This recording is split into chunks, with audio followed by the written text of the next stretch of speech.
night for the chosen few. He's got the voice, the spirit, and the fire. Bigfoot, Michigan Rob, taking us higher. He built a palace of cryptids in this lonely space. True cryptid encounters, volumes 1 and 2. Coming from the darkness, tell your own tale. He's starting the job out past the setting sun. He's Bigfoot, Michigan Rob, until the work is done. It's a Bigfoot pirate rock and roll show. On the airwaves, watch the legend grow. Come join the beyond and hear the wild scream. Yeah! Bigfoot, Michigan Rob, time to open up your mind. Get ready to rock and roll. Yeah.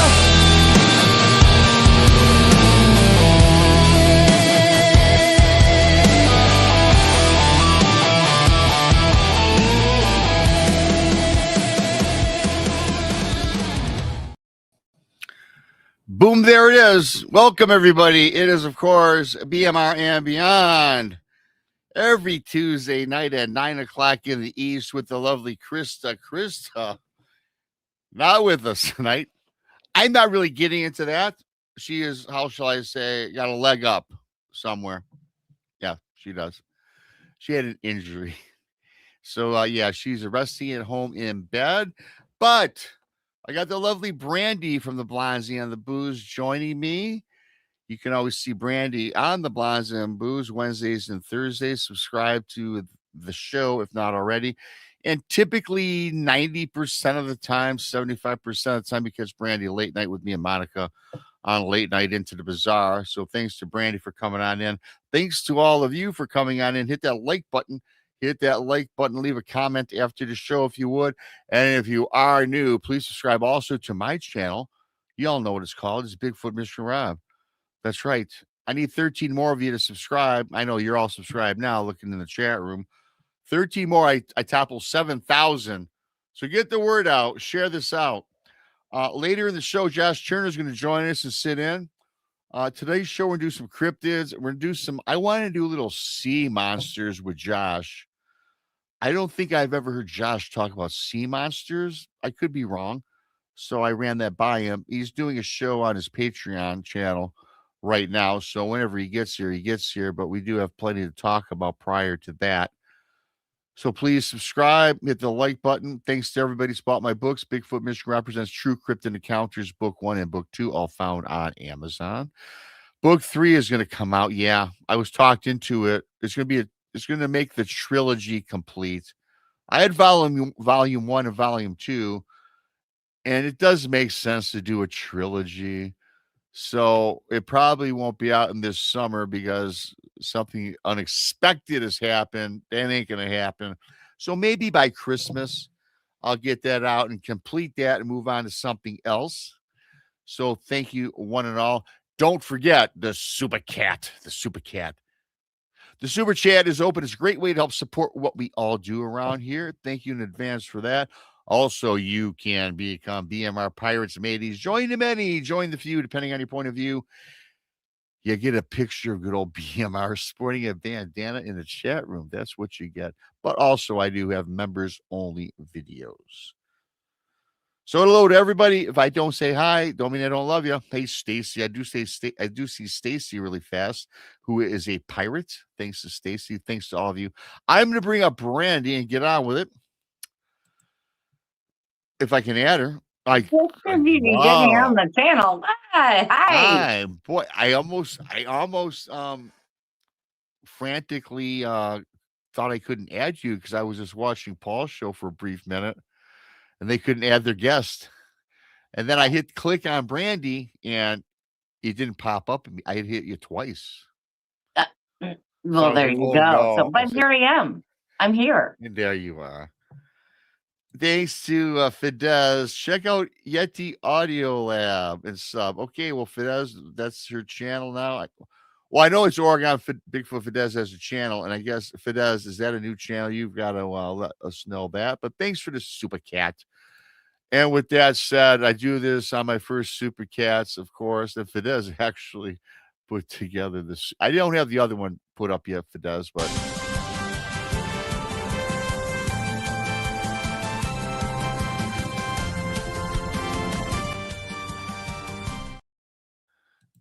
Thanks, Fidesz, of course. Yes, it's a new channel. It's a music channel only, she says. Very good. Thank you, Fidesz. And thank you to Mickey G. Also, Mickey G is awesome. Go check out Mickey G. Drop your link for your channel. And Fidesz, you can drop your link as well. Thanks, Mickey, for the other super cat. Love you, girl. Thank you so much. Super cat, yes, says Lil Patty. So yeah, thanks. Yep. Excuse me. Thank you, everybody. So yeah, it was funny. We were talking earlier, chit chatting, me and Brandi earlier. I'm cooking burgers, and it's a beautiful day. And we get done talking on the phone, and you guys, we had a tornado 3 miles northwest of me. All of a sudden, the sky grew gray and green. My phone went off with that annoying alert, but I understand why it's annoying because you pay attention. Yeah, second one in 2 months. Hey, Stacy, thank you. Dan Fidesz beat me to it. Well, thank you, Stacy, for the super cat. Appreciate you. So yeah, Brandi, it's kind of weird. I know we always bore people with the weather, but you and I love the weather. The weather We in do. Michigan is weird. I could do an all-weather channel, but I hey, it know. is what Well, it is. being Yeah. in Missouri, and we know that we've got one every week, or 5 or 10. We've had thunderstorms, pretty much on and off, scattered showers all day today, and some of them looks kind of weird. But it's so dang hot that immediately after it stops raining, everything starts steaming. If you wear glasses and you're inside and you walk outside, you automatically get fogged up. You can't see. Yes. Like, this weather is just ugh.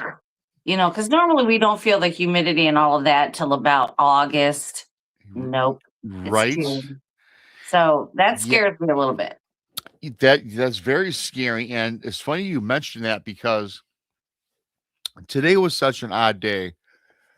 It started out overcast, then it rained for like a half hour, then the sun came out, then it rained, then the sun came out, then it rained, and then it finally cleared up around the time I was talking with you and I set up the barbecue. And then when we were done, all of a sudden it came back again. The tornado thing or whatever. That was not, which was again not too far from me, but it was no Right. worries there. But when I went back outside, the sun was out again, and you could see the steam coming off the lawn. Oh, yeah. And it was like 95% humidity, Brandi. I know, we're right up in there with you, and it's horrible. I don't know what's happening. Like I said, I have the theory that, well, it's not really a theory. People have said scientifically that the Earth's axis moves just ever so slightly, minuscule, and it can cause weather like this. So I'm thinking that's kind of what has happened, and yeah. I So, don't know.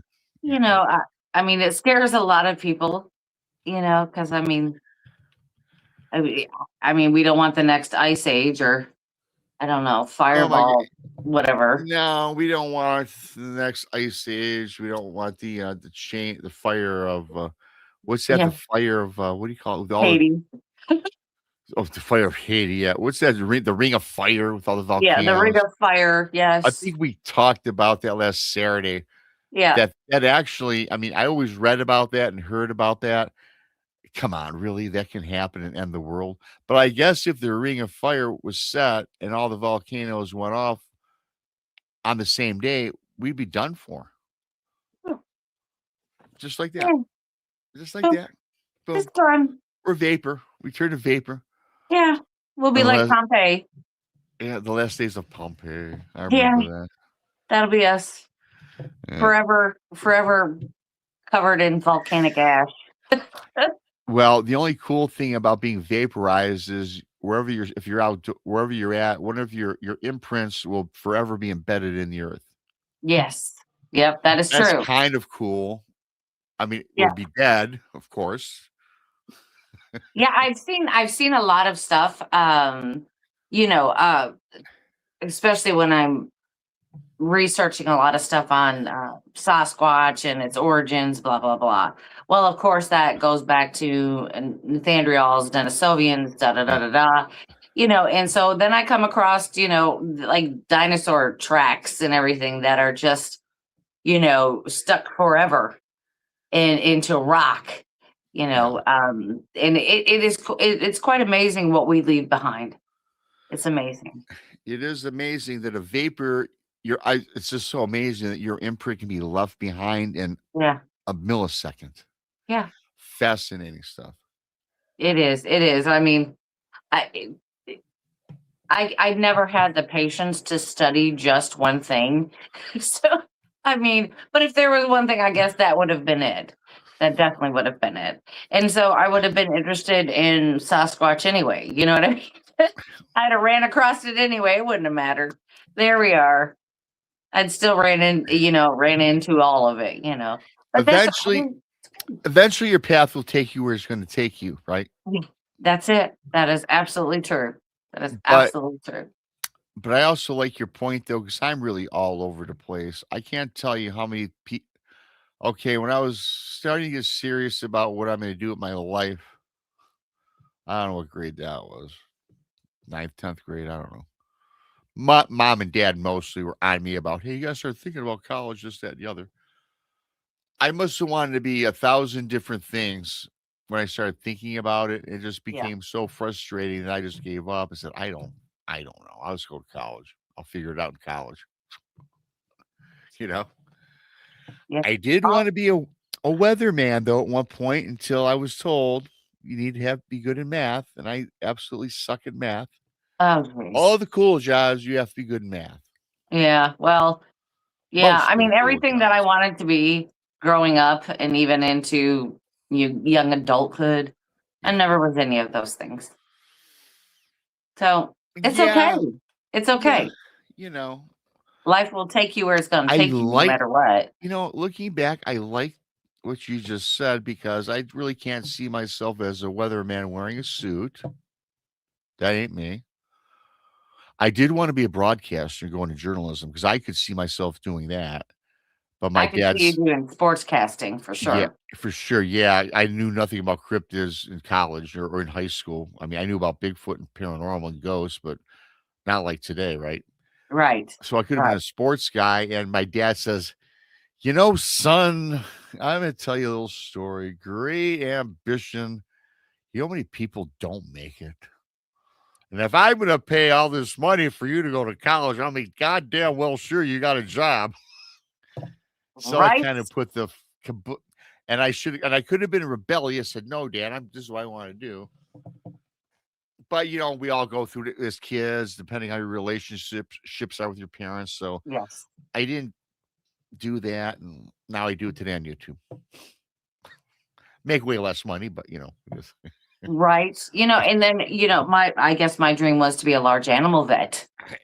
Oh, okay. Don't ask me why large animal vet, but because I took care of horses for people, all when I was younger and all that kind of stuff. So I wanted to be a large animal vet, and then I figured out that to be a large animal vet or any vet, you go to school longer than it is to be a doctor. And then I said no.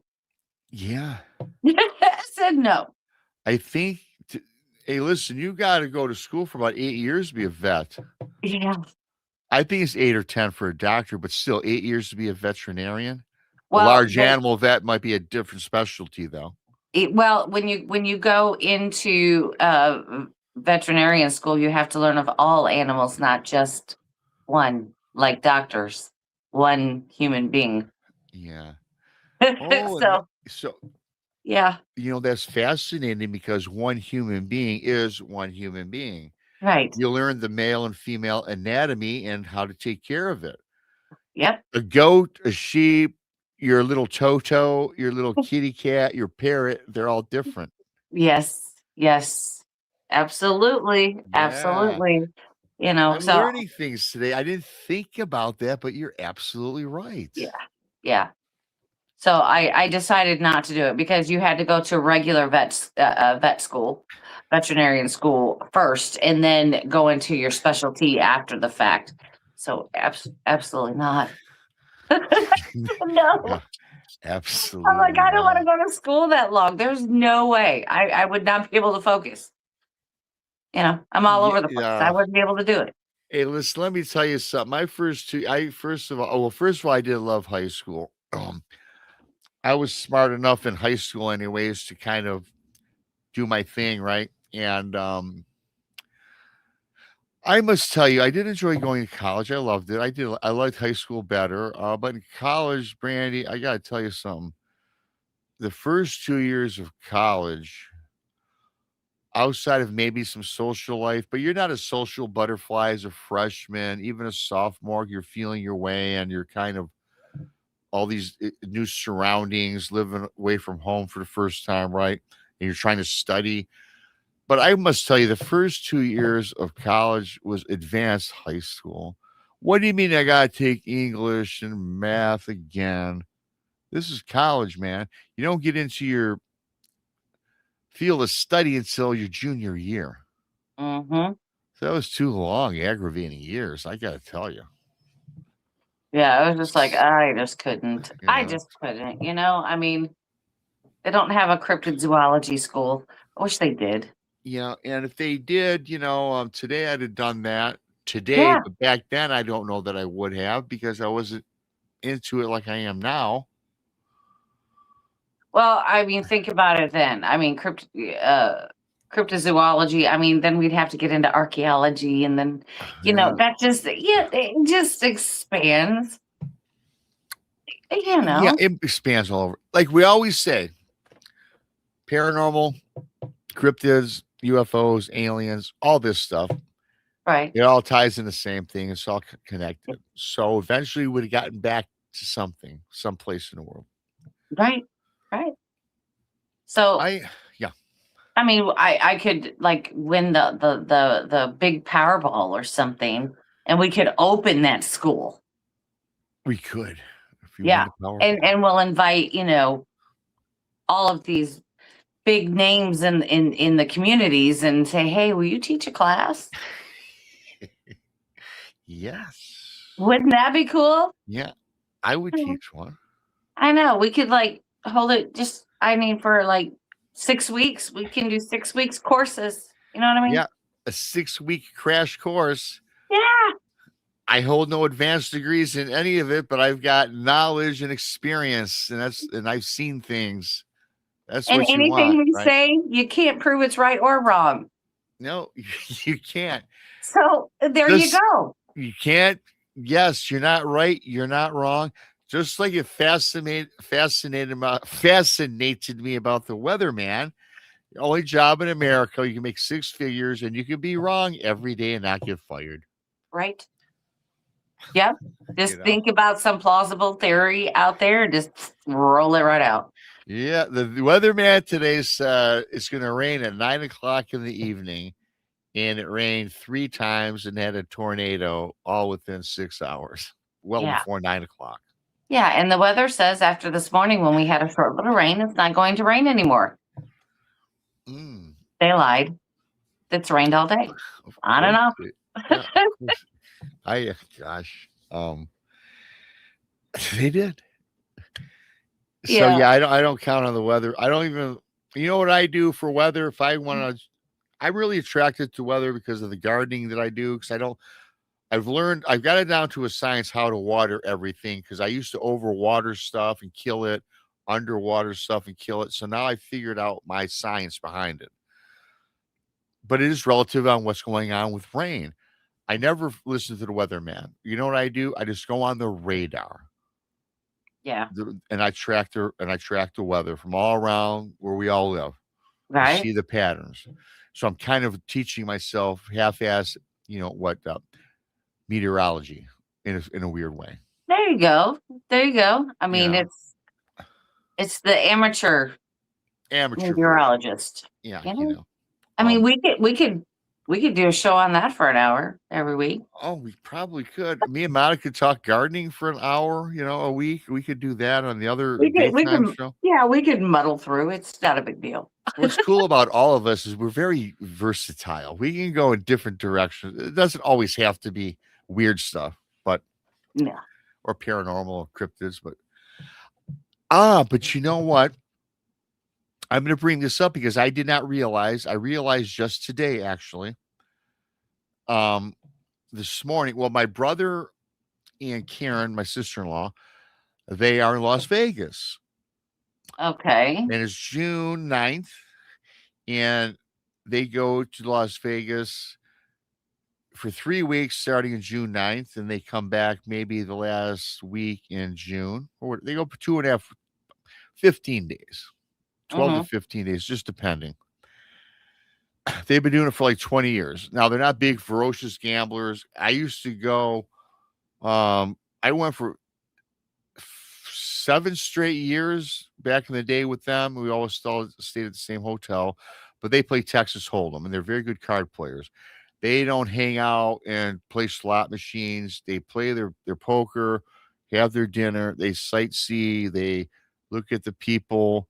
They're in bed by midnight. And people are like, you're in Vegas, go to bed at midnight. Well, they're up at 6 in the morning and they're wore out with their card playing and everything Hmm. else. So they're not partying.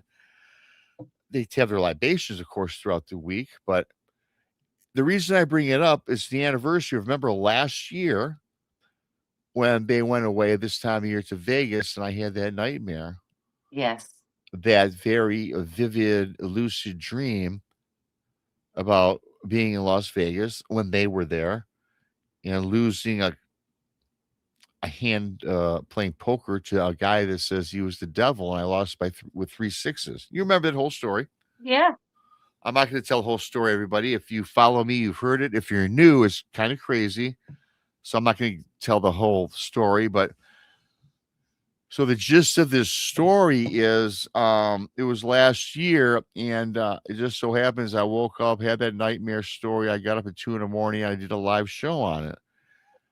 And it just so happened that my brother and sister-in-law were up, and they said, "Rob, you're not in Vegas, are you? Are you kidding us?" I'm like, "No, no, no, that was a dream." And the thing about it was I felt like I was actually there, everybody. So I guess my brother and sister-in-law, they caught the alert bell went off. They were in bed already, and they said, "Rob's on. What the hell's you doing on?" So they went to the Flamingo Hotel, which is like 3 blocks from where they were staying, and they walked in because they actually Brandy and everybody they got kind of creeped out by my show, the way I would look so scared and the way I was talking. They Hmm. actually went there we got to check this out, Right. and I was ID'd by a dealer and a bartender. They said to my brother and sister as they walked in, sister-in-law, "Hey, we just saw your brother. He lost a huge hand to some guy." And they're like, "What?" And then the bartender said, "We just saw your brother leave a half hour ago with some guys." So, long story short, I was ID'd in Las Vegas 1 year ago when I was sitting in Michigan doing a YouTube show. And my brother and sister-in-law witnessed that. And now to this day, as I told you, they totally forgot about that. Remember I told you that the new revelation, they totally forgot about it. Mm-hmm. And so I wanted to bring that up because I called them. I said, "Hey, don't forget. I know you guys half-ass forgot. This is the anniversary of me being ID'd in Vegas. Go to the Flamingo and see if they've seen me recently." So they're Yeah. like, Right. you Yeah. We know, had a whole big old discussion about it. yeah, About that whole dream. I was up. Remember? yes, yeah, I remember. We were talking about it. You called and the Yes, I show and called you, yeah. and I'm like, "Oh my god!" And then Yeah, and it was just so bizarre, and it was weird. I think it was either for the Vegas one or another one, but you and I happened to be up at the same time when we had a similar dream at 4 o'clock in the morning, if you remember that Yes. one. Yes. Yeah. Where you helped me out of a situation because I was lost somewhere. I'm not getting the details on that one. It was, and Yeah. yeah, and I think, and you happen to be up too. So Yeah. isn't that weird how I do believe we travel in our dreams? And I've talked to several people that story. They said, Rob, you probably did project there. You probably were there in some fashion. And maybe. I mean, not me, not my physical being, but to me, to see me there. I mean, for two people say I was there, I still to this day, that's the biggest mystery in the world. I saw Bigfoot. I've seen ghosts. I've seen shadow people. I still cannot understand how people can told my brother and sister they saw me the night I had a dream. That Yeah. to me is the biggest mystery in my life presently, including the Bigfoot thing. Yeah. Dreams. I'm unfortunately, dreams kind of scare me sometimes due to the fact is that is when we were in our most fragile state, that we are unaware of our surroundings. I mean, this is just crazy. Astral projection is the absolute worst thing. That scares me the most, because we all know what could happen if you happen to, leave your body and go do whatever around, and you leave your vessel open. We all know that, of course, something can slip in and you may or may not be able to get back into your body. Um, that's what scares me the most about the whole thing. That's why I try to stay grounded. Whenever I have a dream of seeing myself, I automatically ground myself. That's it. I know in my mind, nope, this is not happening. Doop, you Yeah. know, it's just like that. I'm just, I'm done with that. I don't believe that that is a good thing to do. It just scares me. It does scare me. And I think I told you this before. I've talked about this before is I did try to, and this has nothing to do with the dream or anything like that. I don't believe because the time frame, I'm trying to remember, but I did try. I was reading about how to astral project, and I was Yeah. doing these meditations on YouTube that I would find on YouTube. And I was trying this for quite a while, right? Right. And I said, well, this is malarkey. There's no way this is real. Until one night I'm sitting down watching TV and I think I'm sleeping. And sure enough, Brandy, I'm sitting in this chair and all of a sudden I'm crawling down a hallway. And I'm thinking in my head, Rob, why in the hell am I crawling down a hallway? I couldn't figure it out. And so, Right. for whatever the reason, I looked over my right shoulder and I seen my physical body still sitting in the chair. Yeah. See. And I Mm-mm. knew it was me and I knew I wasn't dreaming it. I knew I was not dreaming.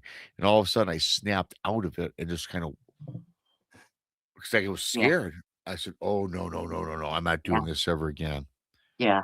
And I talked to a couple people. I said, yeah, you kind of were, you had an out of body experience. You kind of were teetering between here and there. Yeah. And they said, Rob, if you don't know what the heck you're doing, really don't. Don't try to project out of your body, man.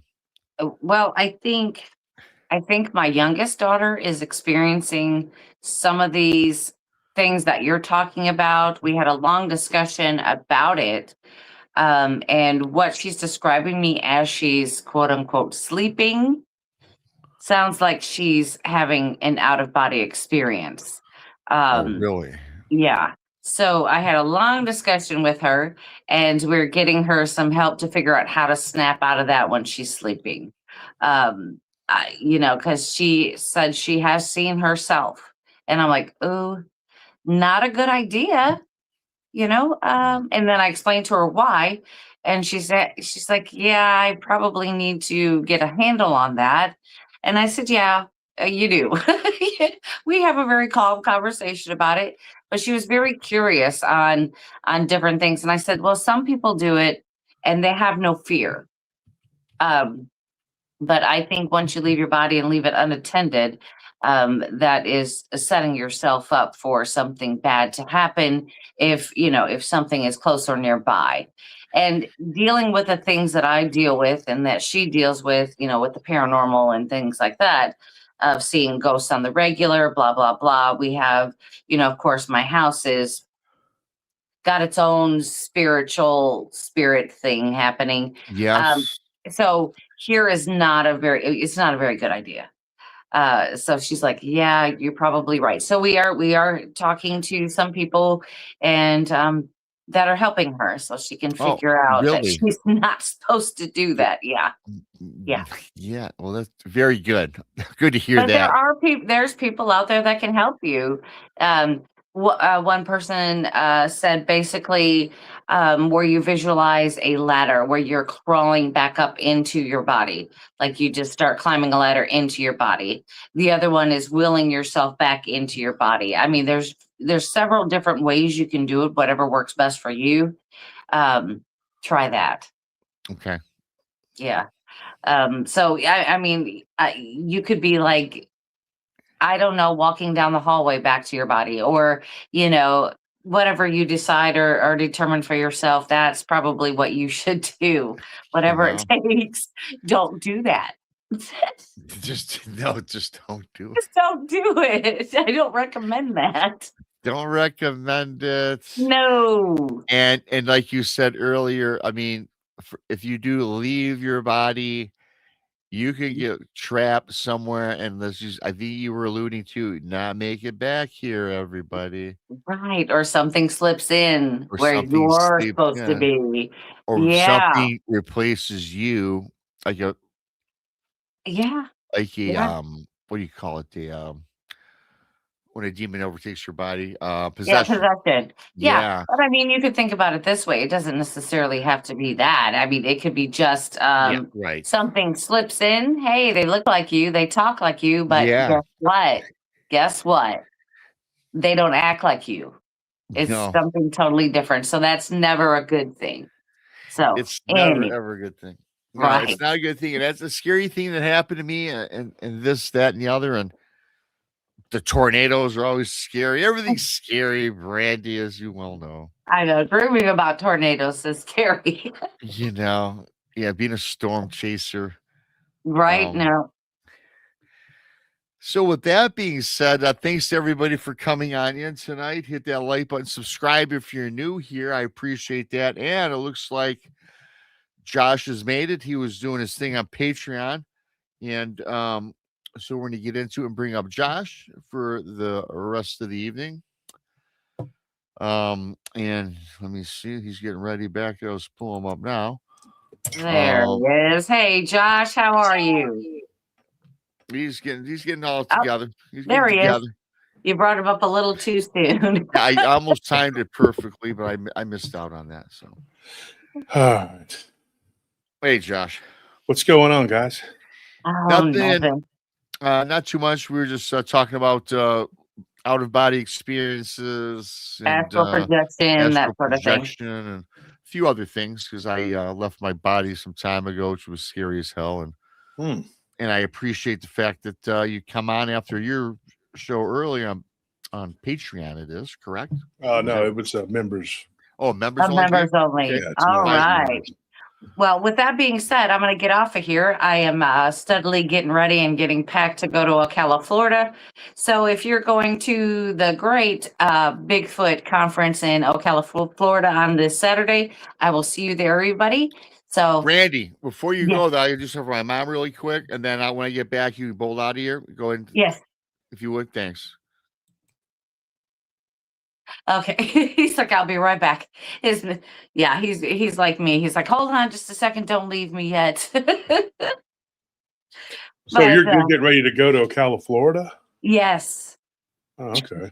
Yes. So I'll be leaving not tomorrow, but really early on Thursday morning. It's like over a 13-hour trip.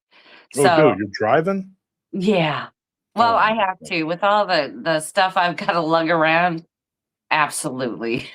wow. There's just so much. I couldn't even imagine how much it would cost me on a plane. Is it a big conference? Yes. Yes, Oh. it is. Yes, it is. I think it's going to be at the World Equestrian Center, which is a huge place. And that's located, like I said, in Ocala, but we're in Expo 1. There's a lot of, it's kind of like the Kentucky Derby type size thing over there. Wow.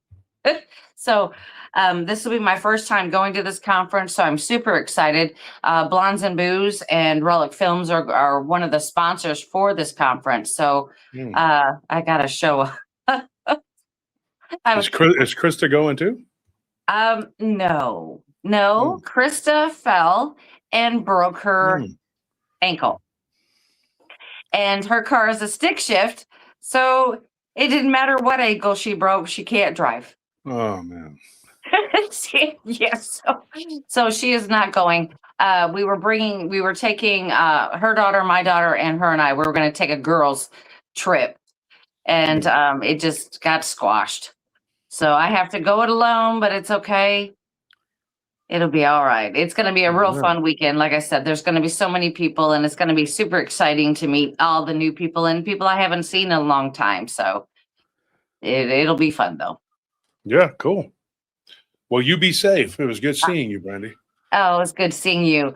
Good night, everybody. Good night, Rob. Thanks, Brandi, for popping in for that to get the show rolling. Appreciate you. All right. And See you good luck, later. of course. I'll talk to you. All right. Bye. Right. So what's going on, Rob? What are we doing here? What's happening? Well, I don't know what's happening. I was talking about this out of body experience. So I was trying to astral project some time ago. We got into that, and I don't quite know where I went. And I know you're pretty diverse in the topics that you cover, and the things always fascinated me. I don't know, sea monsters, sea serpents, right? I live in the Great Lakes. I think I've seen some weird things in the Great Lakes, but I was just wondering, in the years you've been doing, what's your take is on these things? Do they exist? Have you heard anything that maybe we can get into tonight that you'd be interested in? Yeah, I absolutely believe they exist, but I believe in everything. I'm pretty much anything goes. Anything can happen. I'm one of those people that believes that we are not alone in the universe.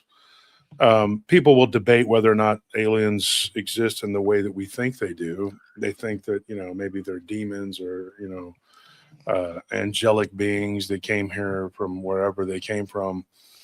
I got to say, I think that sea creatures, sea monsters, because there's stuff that just we know about that can be classified as, the giant squid, the kraken, yeah, maybe not the prehistoric, one that they found a lair where it had been taking these ichthyosaurs and positioning their bones. It was such a weird. I saw a documentary about that one time, and I've read so many stories about different creatures that are like plesiosaur-like. Okay. But here's the thing about that. There's different things going on here. And I was really good friends with the late Scott Martis, who was a sea monster, whatever, extraordinaire. That was his thing. And he spent every summer out at Lake Champlain. He lived in Florida, but he was always up at Lake Champlain, exploring, looking for Champ. He really believed that if there was one out there that we would be able to find, that would be it.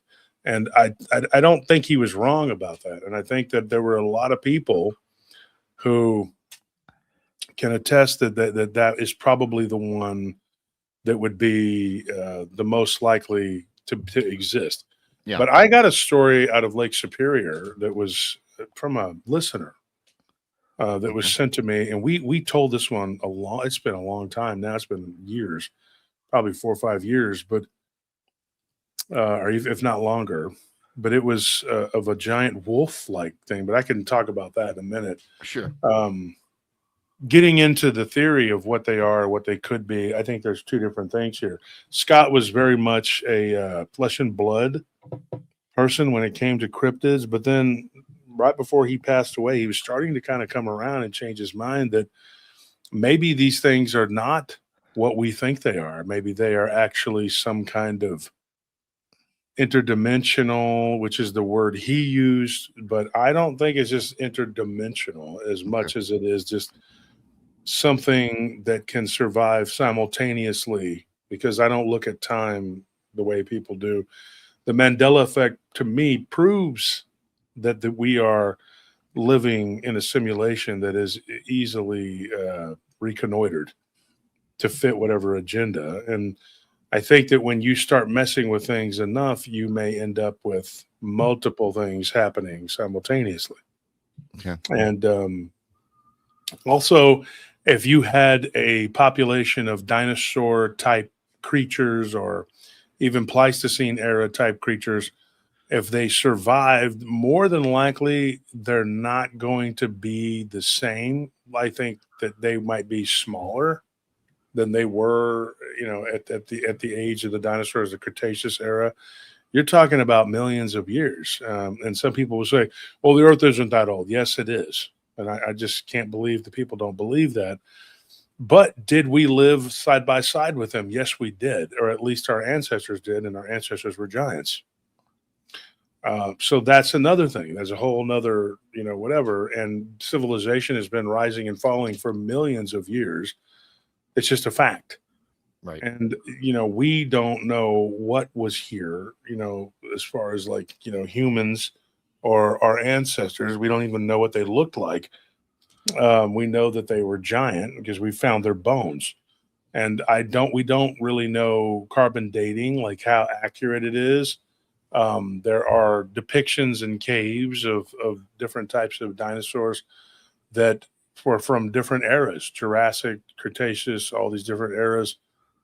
And they have humans living side by side with what looks like Brontosaurus, Triceratops, Tyrannosaurus Rex, you name it. Now, these very popular dinosaurs like the Stegosaurus, Brontosaurus, Triceratops, the T-Rex, they didn't all live in the same era, at least that we know of. We're being told that they lived in different eras. But now we've kind of figured out that we've been lied to. Okay. I mean, that the museums are telling us one thing, but the fossil record, if it's told correctly, is telling us another. And who knows what may or may not have existed. People to this day are seeing these creatures. They're seeing them, and they're seeing them frequently. That's the thing. One of the sightings that I was told about, which to me would have been a mosasaur. I don't think it was a mosasaur in the way that we think of as a mosasaur. It's almost like a crocodile with flippers. But this was what was seen, this crocodilian flipper-like thing. But it was only like 12 feet, which sounds like, it was only 12 feet. And it was massive, though. It was heavy, and it was off the coast of Texas here, near Galveston. And I know that one. I did that report. And it was people that were out there trying to see dolphins. And they saw this creature. And then there was another one that somebody told me not far down the road from there near Kemah. And I was actually at an amusement park there in Kemah. This is another, and I haven't told this story before. Okay. But this is another one. But before I get into this one, and this was a person that worked there at the park. And they told me this one probably 3 years ago. So they gave me a number and an email address. And I had just kind of didn't think about it until you said something about, hey, I'm going to do a show on sea monsters. So I was able to get a hold of this person, speak to them very briefly because I had a million things going on today. And I'm still getting calls right now. And so I told this person, and it was her and her boyfriend, and they were out on a jet ski. And Kemah is right there on the, there's like a little small bay or whatever. And it's a really neat little town. They have some of the best seafood ever if you go to there. It's a place called Pier 8. It's awesome. And they were telling me about something that they had seen. This was back in 2012. Okay. And she was a young kid, at that time. And they were on a Sea-Doo. And they had, but there's gators in that bay, right? Okay. There's gators. I've seen them.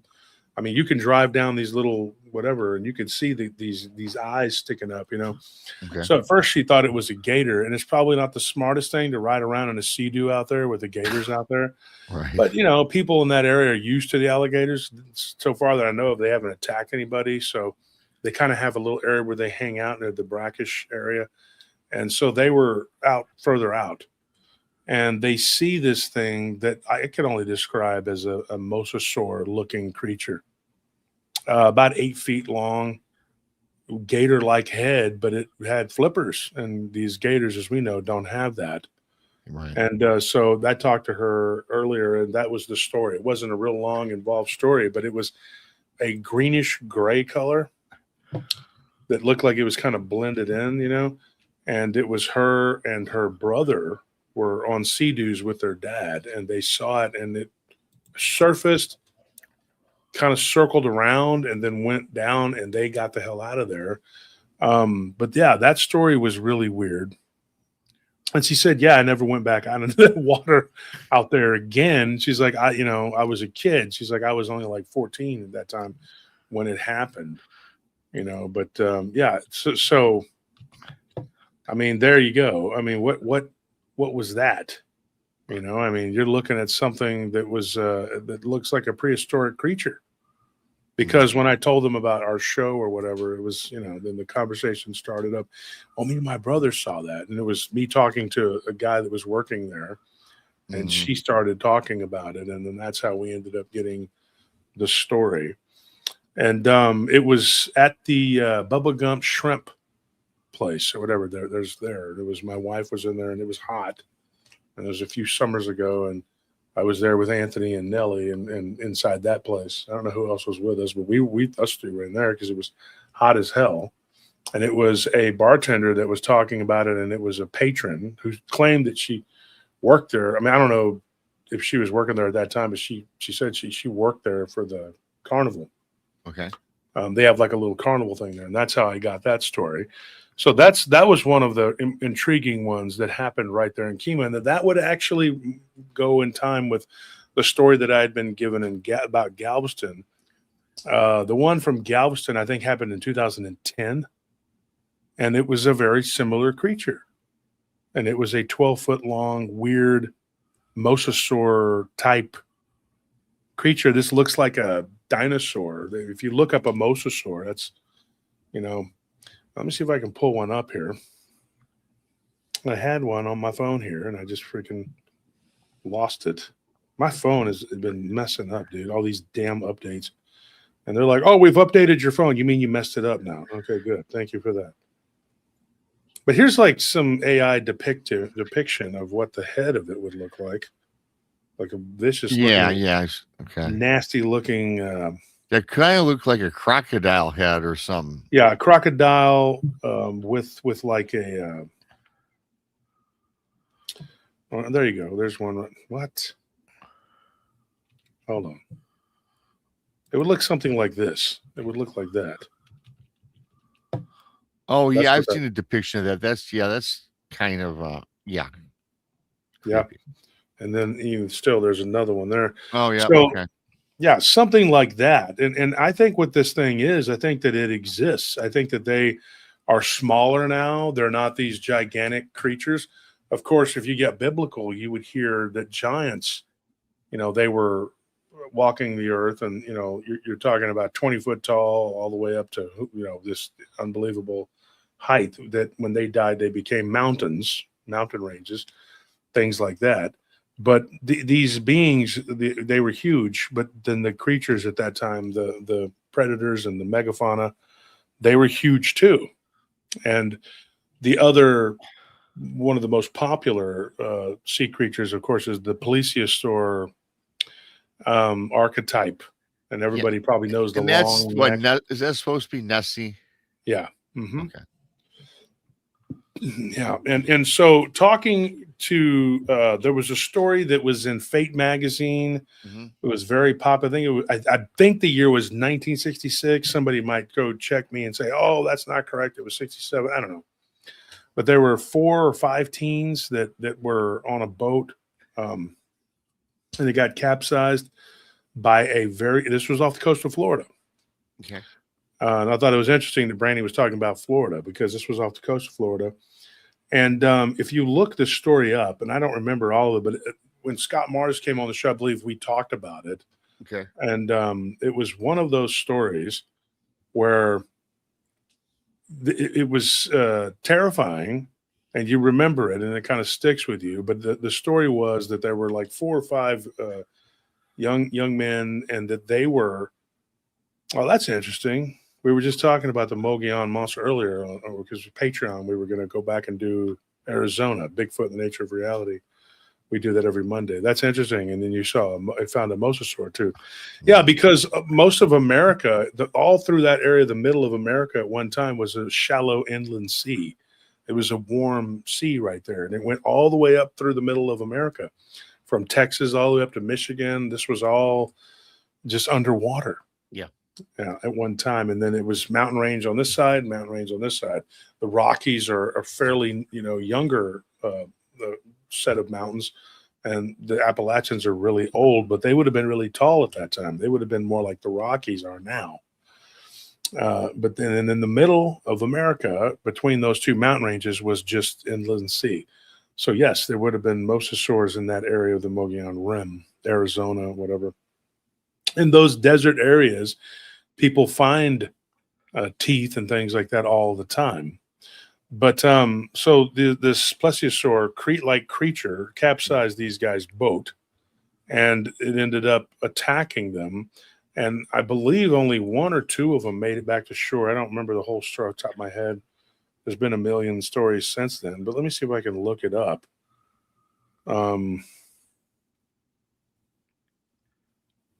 But yeah. So what do you think these things are, Rob? I think they're from the prehistoric times. I think that there's a lot of,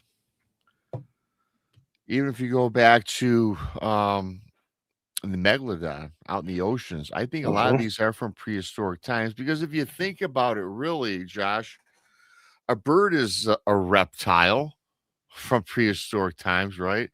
Well, they're the Alligator, descendants of them. descendants, and I think that they still exist, because here's my thing. The thing that fascinates me about the oceans, is particularly the Great Lakes, since I live here, it's so vast and uncharted. Now, somebody made mention in chat about the ocean, 5% has not been explored. I don't know what the figures are, but it's pretty vast. It's pretty accurate. And in the Great Lakes, I just hear all these stories about all these different creatures that people have caught or seen. And you mentioned earlier about Lake Superior and a lot of these ancient. I had a story about a guy. It was a First Nations folks that were in Lake Superior. That this was back in the 18 or 1900s, where they would go out and they were afraid of the demonic snake that patrolled the waters in northern Lake Superior. And every time the tribe sent out their fishing expedition, or to gather the fish and catch for the family, this creature would come out of the water like a long snake that looked kind of like it, which had like the reptilian head, like what you showed earlier, and gobbled them, and he never made it back to shore. Now, is that myth? Is that legend? Is that true? I don't know. But back to your original question, I think they exist today, and I think that they might have been back from these times. And maybe they've evolved and became a hybrid over years. But again, like you, I believe in everything out there, and I'm really fascinated about what happens here. There are sharks in the Detroit River, and it's kind of off topic that they're make their ways here. There are big sturgeons out in our lakes that could be considered, which are basically reptiles, right? I think that I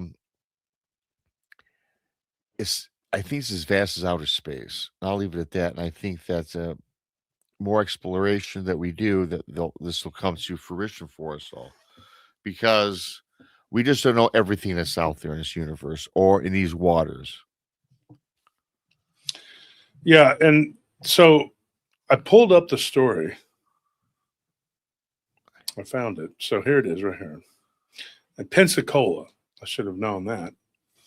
It says the event is a Pensacola, Florida sea monster. It occurred March 24th, 1962. Okay, so it was older than I thought it was. I thought it was in the mid 60s, but it was early 60s. And it says 5 teenagers on a small raft were caught in a storm. 4 boys died. The sole survivor claimed they were attacked by a giant plesiosaur. On Saturday, March 24th, 1962, Edward Brian McCleary, Eric Royal, Warren Felly, Larry Stewart Bill, and Bradford Rice. They were all teenagers. They said they set out on a small Air Force rubber raft to dive near the sunken battleship, the USS Massachusetts. The wreck lies about 2 miles off the coast of Pensacola in the Gulf of Mexico. So they were like 2 miles out. It says here a sudden storm and heavy fog rolled in, sweeping the boys out to sea. It says here the sole survivor published a harrowing account in Fate magazine. He claimed that while they were stranded in the water, a massive sea serpent-like creature with a long neck resembling a plesiosaur approached them. The creature had glowing eyes, a skin like an alligator. It circled the raft and picked off his friends one by one. McCleary managed to survive the ordeal, eventually washing ashore, where he was found the next day. Official investigation and theories when the boys were originally reported missing and McCleary was rescued. He did not mention a sea monster to local authorities. They said he was suffering from exposure, exhaustion, and trauma. And then later it says that they claimed that the boys drowned. It says cryptozoologists and researchers have debated the truth of the story for decades and theories regarding what actually happened. He was hallucinating. It was a whale or a shark, which I think you could, the difference between a whale, a shark, and a plesiosaur. Yeah. But, and it says here the plesiosaur may have been an embellished coping mechanism for an extreme survival trauma. My question is just why would he use that particular creature to cope with his and it says here the original details of the tragedy and mystery creatures sightings are detailed in the Pensacola News Journal, reporting on the event's lasting legacy. And then it just goes on to talk about that's so there it is right there. I don't know. I think that this kid would probably know the difference between a plesiosaur and a whale or a shark. I mean, think you would. I think there's a distinct difference. Yeah, especially if they're out there diving. They probably have encountered stuff before. I mean, I think you're out in the ocean, you probably know. But there are so many people to this day that claim to see things in rivers, in lakes, in Lake Superior. So the story, as I remember it, was a guy was telling me about his grandfather, and they were out on Lake Superior. Okay. And this giant creature came up out of the ocean, out of the lake. Yeah. Lake Superior, yeah. And the water was like, it created like a, it was so powerful that when it came up, the water going back down was like a, I forgot how they described like a whirlpool or something, like a whirlpool. And it came up and it had the head of like a wolf. It was like a giant wolf-like creature, but it was coming up out of the water. And from what I remember, it didn't attack the boat or do anything to the people. I just know that it came up and then it just kind of submerged and it splashed really, and the boat rocked, and this was a big ship, and so and if I remember correctly, it was a military ship. So it was on Lake Superior, and it was, this guy's grandfather, and this guy's like my age now. So, I mean, his grandfather would have been like years ago or something like that. Maybe he was his great grandfather. And the guy, if I remember correctly, the guy gave me another story not too long after that. So he was like I think he's like 60s. I'm 50, but he's 60. Okay. So I believe he's around that age in his 60s. But so his grandfather would probably have been in the 30s or something like that when this happened. But I can't remember exactly. You can go back into our archives, and if you can find it, because we have over 1,100 episodes of different stuff. Okay. But I thought that was an interesting one. Another one that comes to mind was there was a giant turtle that was found in the San Gabriel River, not far from where I live, and they called it Oscar. And this was supposedly it was attacking people. It was accredited with biting the lower part of a guy's right leg off. And it was a giant snapping turtle that they claimed was 20 feet around. And that thing was eventually shot and killed, supposedly, and it washed downstream and was gone. But it lived in this one little cove, and people for years, this was like back in the 1890s until, whatever, would see this creature. And one of the things too, I believe I believe in the Tartarian theory that we have had multiple resets by the powers that be. And I think one of the things they do is destroy our memory of things. And I believe that it goes along with animals too. I believe that they have a narrative that they have set that they want us to buy into. And a lot of these cryptids and creatures, they don't fit into that narrative. So I don't know if part of what they do is to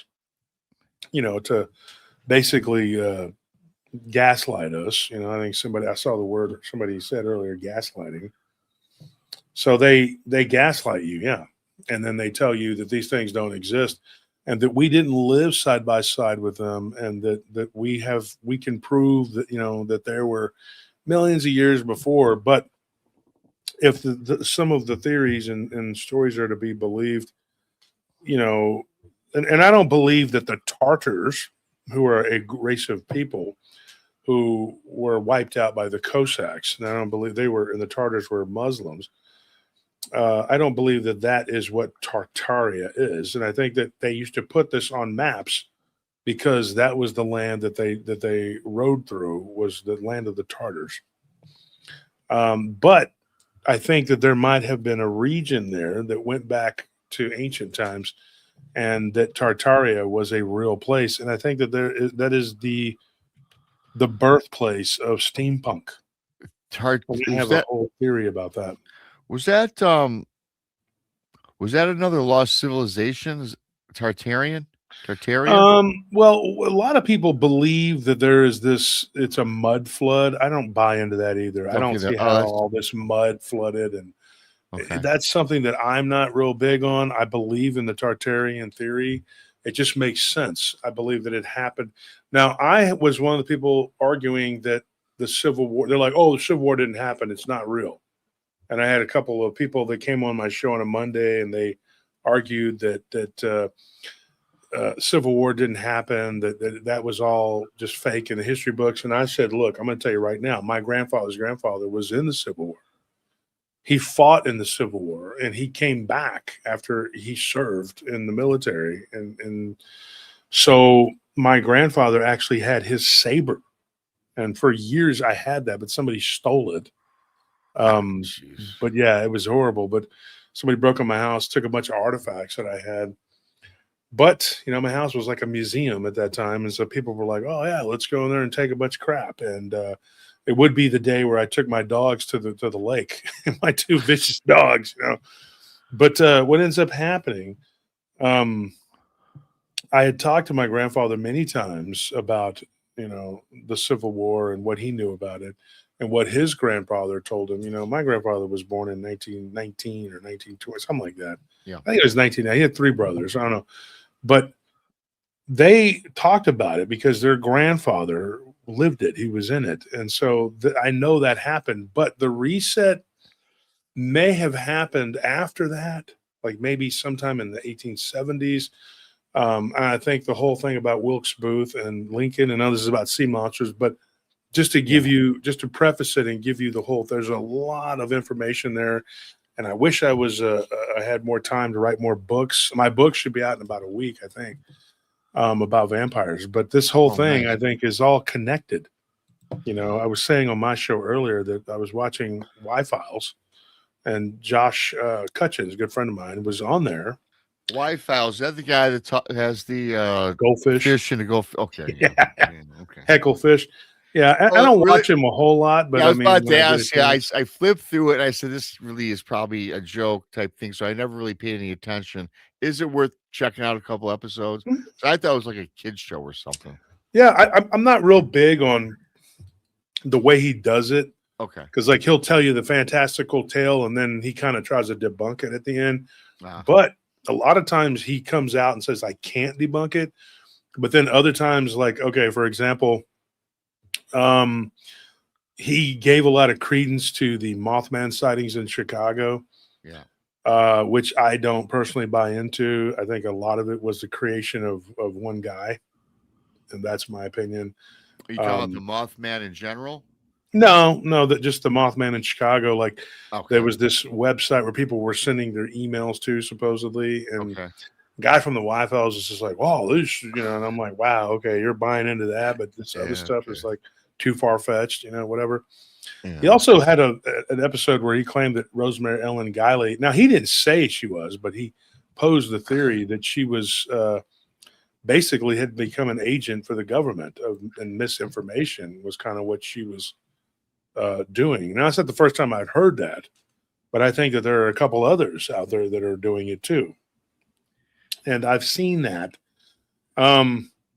with people that they flip and then they just say, "Oh, this is all fake. It's all bullcrap," or whatever, and you're going like, "Well, yeah." And for 20 years you weren't saying that. Now you're saying that. And so they do disinformation and misinformation to try to keep the public at bay. And disclosure, of course, has become like some sort of governmental weapon. At this point, I don't give a crap about the Patterson Gimlin film. I could give two spits in a bucket about disclosure, because those things are not going to change my opinion. If the government came out and made an official announcement that UFOs are real, UFOs are not real, I don't care. It doesn't matter to me. I know they are. They're not going to change my opinion about Bigfoot. I know it's real. I haven't personally. My wife saw one when I was in the truck with her. I didn't get a good look at it, and I've always said that. Yeah. But I've seen a dog man or a werewolf, whatever you want to call it, and then I have a million times where I've been Bigfoot adjacent. Yeah. Right. Yeah. Yeah. I'm kind of right there with you, because I am so bored. Okay, and I don't understand how there's some of these shows, whether YouTube, it can be anybody, why do you have all these people that follow some of these programs regarding UFOs and disclosure, when to me I could care less, because once I kind of got involved with all this and started kind of following it a little bit, it's just so boring and it's the same lies spewed over and over again. Yes, I was the geek that downloaded the files that Trump released through the DOD or whatever it was, read through them. And, I got to be honest, it's stuff I already knew. And I don't even really look into it as heavily as maybe I should. So I could care less about that. I could care less about the guys that made that film about Patterson Gimlin being a hoax. I didn't even give that any attention either. I seen Bigfoot. It exists. I saw a UFO. I know it exists. Ghosts and shadow people. You don't have to prove nothing to me. And so disclosure to me is kind of a joke. And to me, it's not even worth my time talking about it on these shows. Mm-hmm. I mean, you probably feel the same way according to what you just said. It's just, who cares? Yeah, and Law Morgan says that he thinks that the Civil War is weird. There's no real pictures of the fighting. Yeah, there are, Law.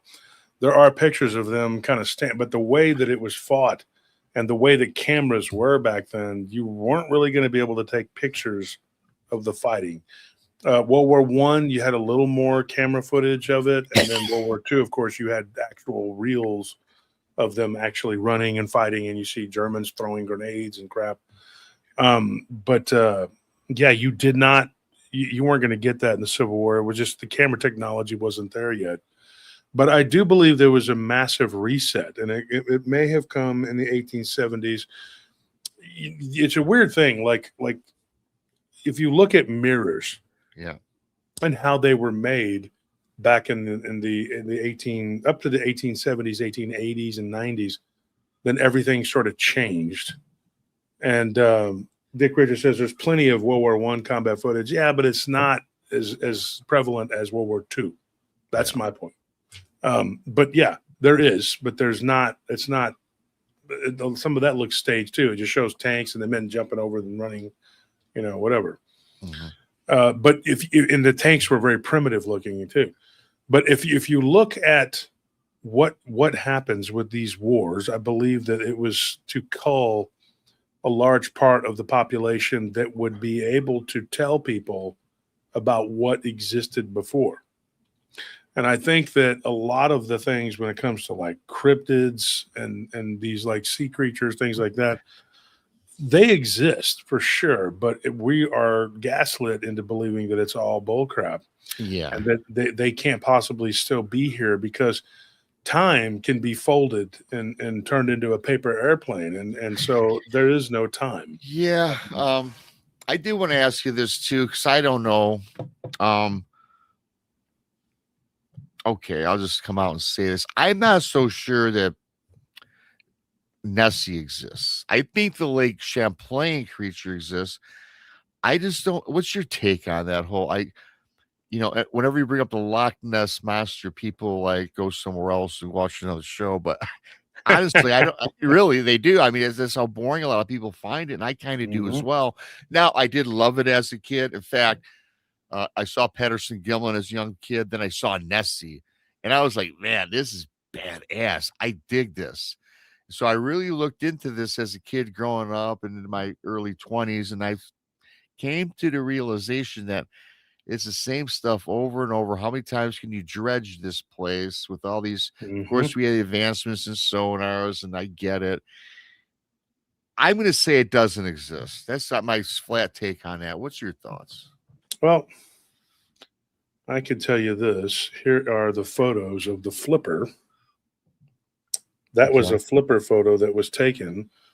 And it does match what we would believe to be a plesiosaur. And here is another photo that was taken with sonar.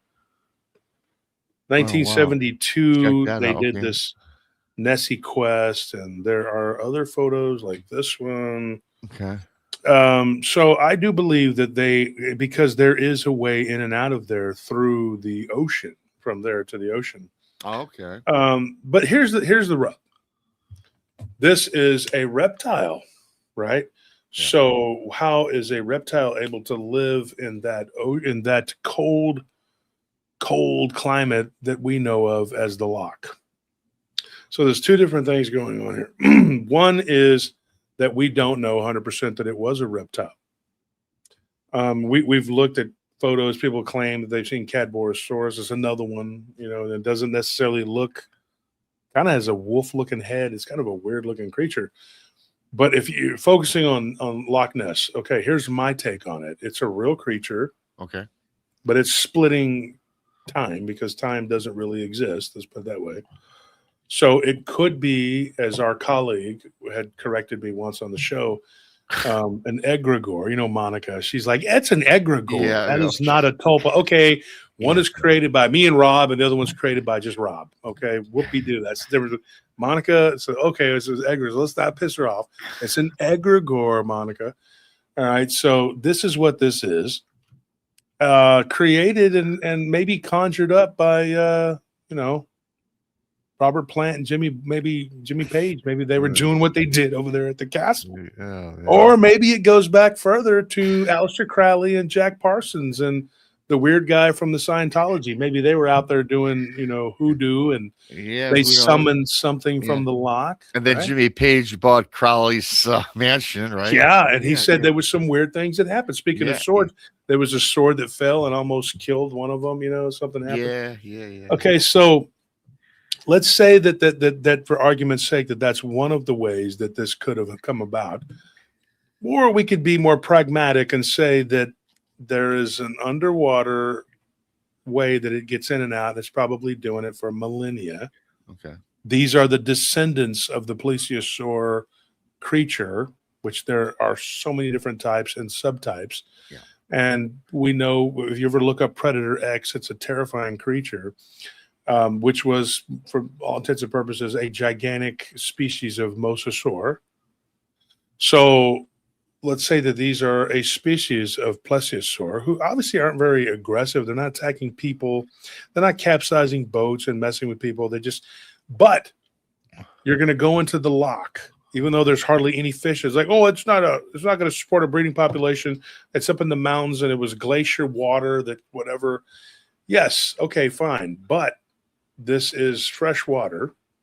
But bull sharks can go in and out of fresh water.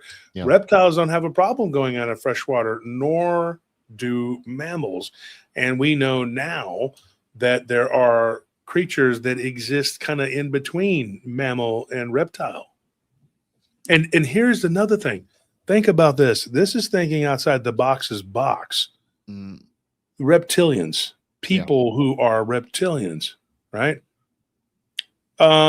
They have to be hybridized to the point where, according to the ufologists and the extreme alienophile people, they are something in between a reptile and a mammal. So they're not supposed to exist, right? Those don't exist. But what if this is simple? Great white sharks have blood that they can regulate that's warm. They can live in extremely cold climates. They've been seen in the Arctic Ocean. Great white sharks are found in every ocean on Earth, on every sea on the planet, other than the Caspian, which is an inland sea, and it's a humongous giant lake, kind of like Lake Spirit. So this underwater passageway, which they know exists, the Nessie-like plesiosaur creatures go there, and why would they go to the loch? Think about it. Okay. Bull sharks go to fresh water because, and you were talking about them going into the rivers of Michigan, they can get there. Yeah. Why do they do that? Because they can birth their young there and not have to worry about predators. The ocean is very volatile, dude. Take the most violent Amazonian jungle and times it times 100, you have the ocean. Everything in the ocean is eating everything. There is really nothing that's not predatory. Even whales that seem, passive and whatever, they're predatory. No, I'm glad you mentioned that. Just the other day I was watching a documentary. I think it was gray whales, or no, sperm whale, one of the two. But anyways, sperm whales probably. It was the female was birthing, she had her baby whale, and then she had to travel to the Pacific or to warmer weather with the infant, which was 3 tons by the way. Oh, the gray whale. Okay, then they were probably killed by orcas. Yeah, but here's the thing though, almost. And I was watching this, and she had to get out of the water because her own species of whale, the gray whale, were going to follow her and attack and kill her infant. Yeah, to bring her back into bring her back in, and then they want to be the dominant male and then make her fertile again, right? And I just thought that was interesting that they would do that. And now, when you said orca on the killer shark or killer whale, I've heard they do that all the time. But to have to protect yourself from your own species, and I get it. In any walk of life, we have to guard against that. But I thought that was fascinating. I never thought that she had to guard herself from, and she literally had to go from the Atlantic, to the Pacific to get away from these whales to raise her.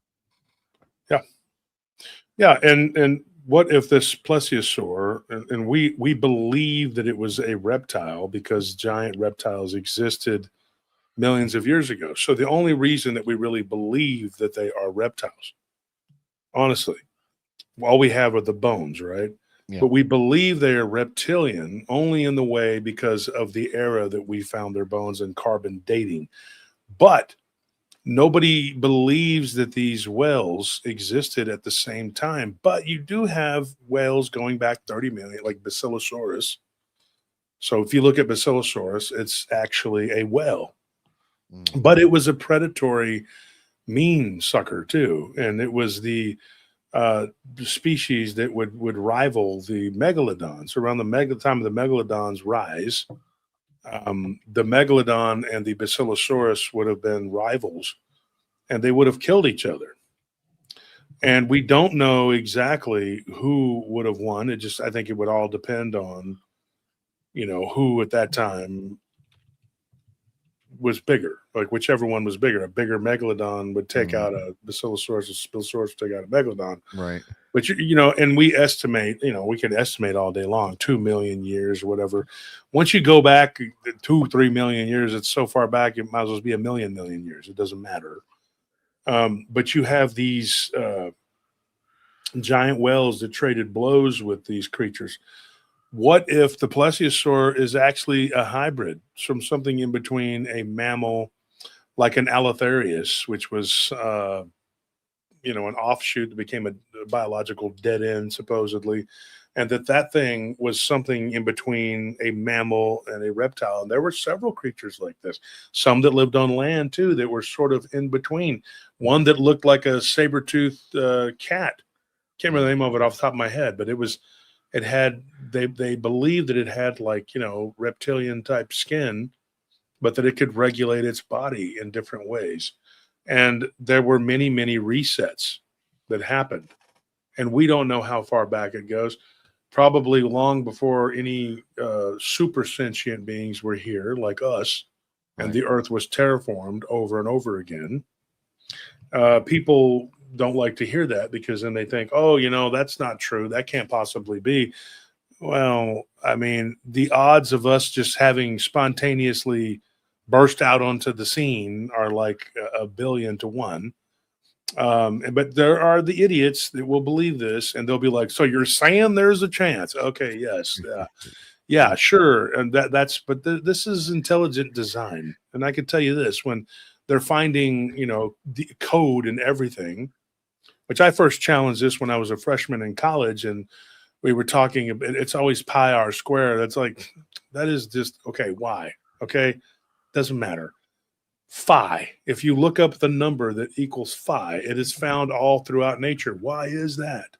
Yeah. Why is that? Why is phi found over and over again? And why does our history only go back several thousand years and then everybody's just like,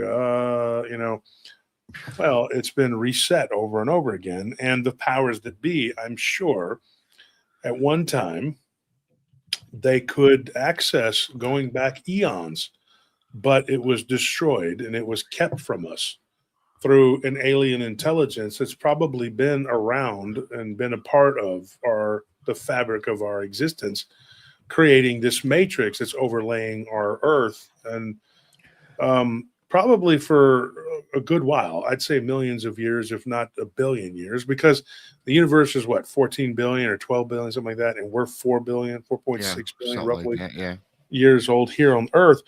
Well, if you stop and you look at the vastness of the universe, and then you stop and just pretending like the multiverse doesn't exist, which it does. Right.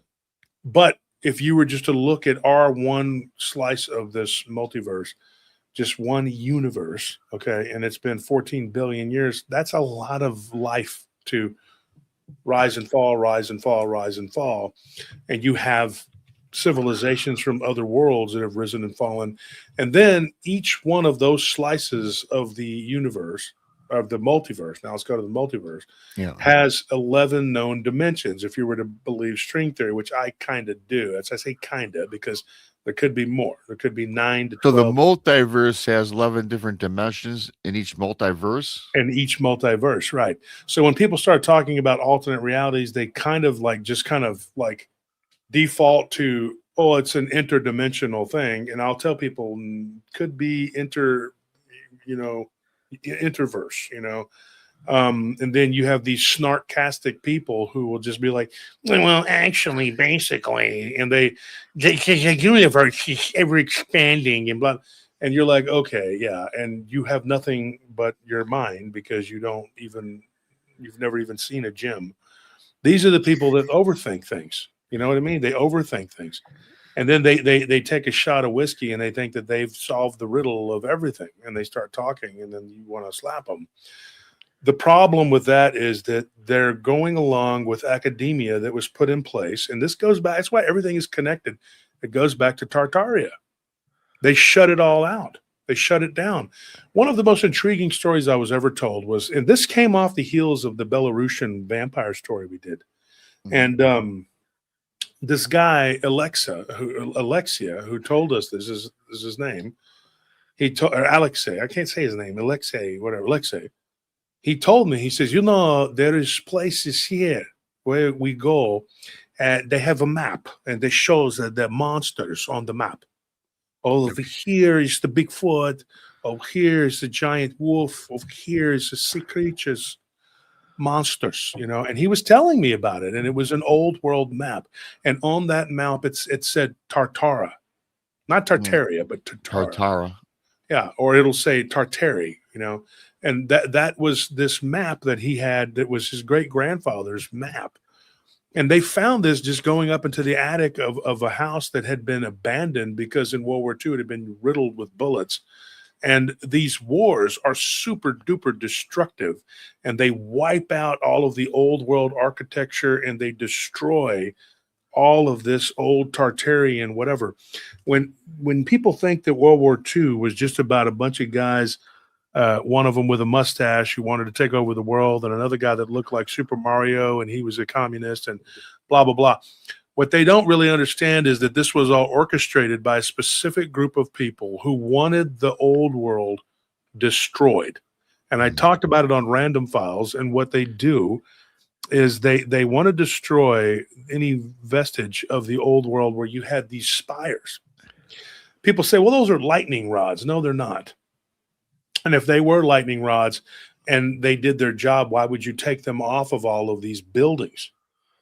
Right? And why were so many of these buildings destroyed? Why was it so important that we destroyed Dresden? One of the things about Dresden was it was a hub of Tartaria. In fact, it was one of the capitals. In southern Germany, there was this whole area where they had different, like in Austria, it was one of the capitals, which is where the Austro-Hungarian Empire got all of its power. And people don't understand that, why these empires rose and fell the way that they did. When these wars take place, they use the destruction of these. And so get this, Rob, there were museums in these places. There was a museum in Dresden that you don't even know about now because it was absolutely obliterated. And you know what it was filled with? Tons and tons of bones. Oh. That was literal proof that there was these sea creatures that we're talking about here.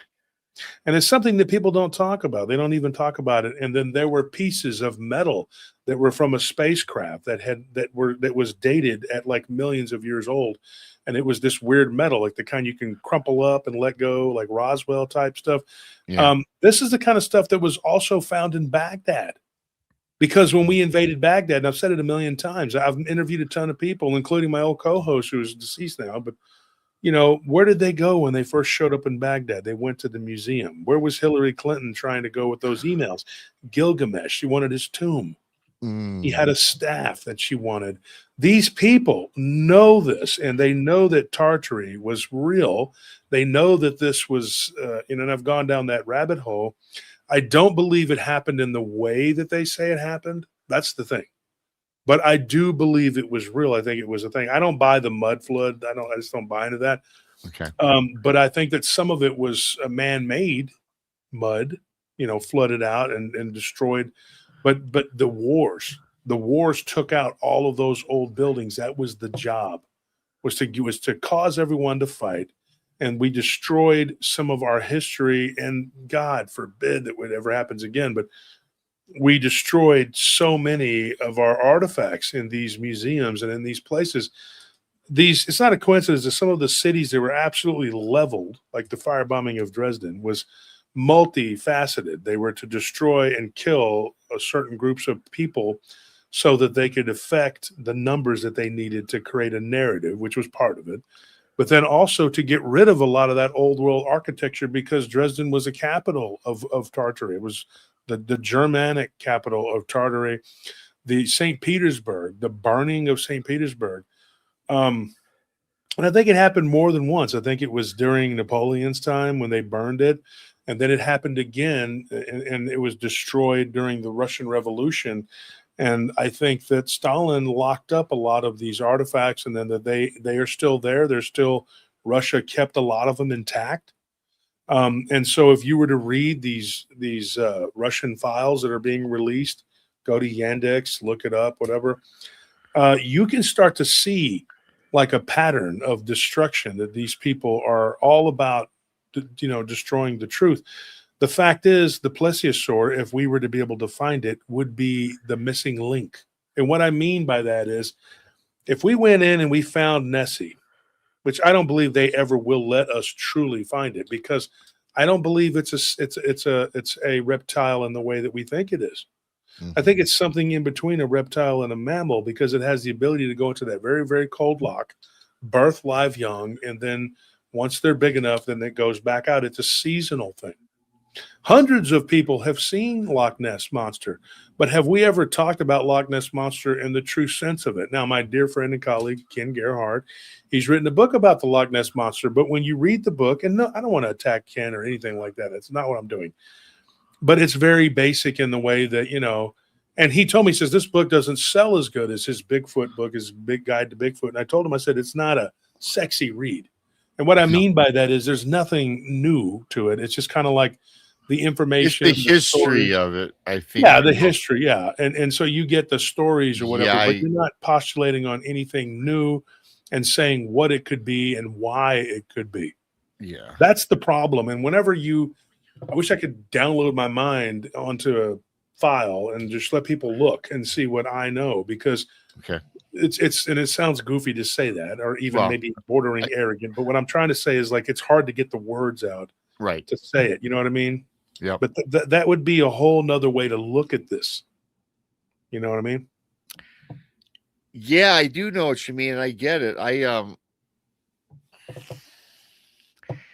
There's so much out there that's hidden, right? You're talking about the bones that were demolished, right? Was that and gotten rid of? And you can even go back to all the things that allegedly were sent to the Smithsonian that never made it, right? Or stolen out of there.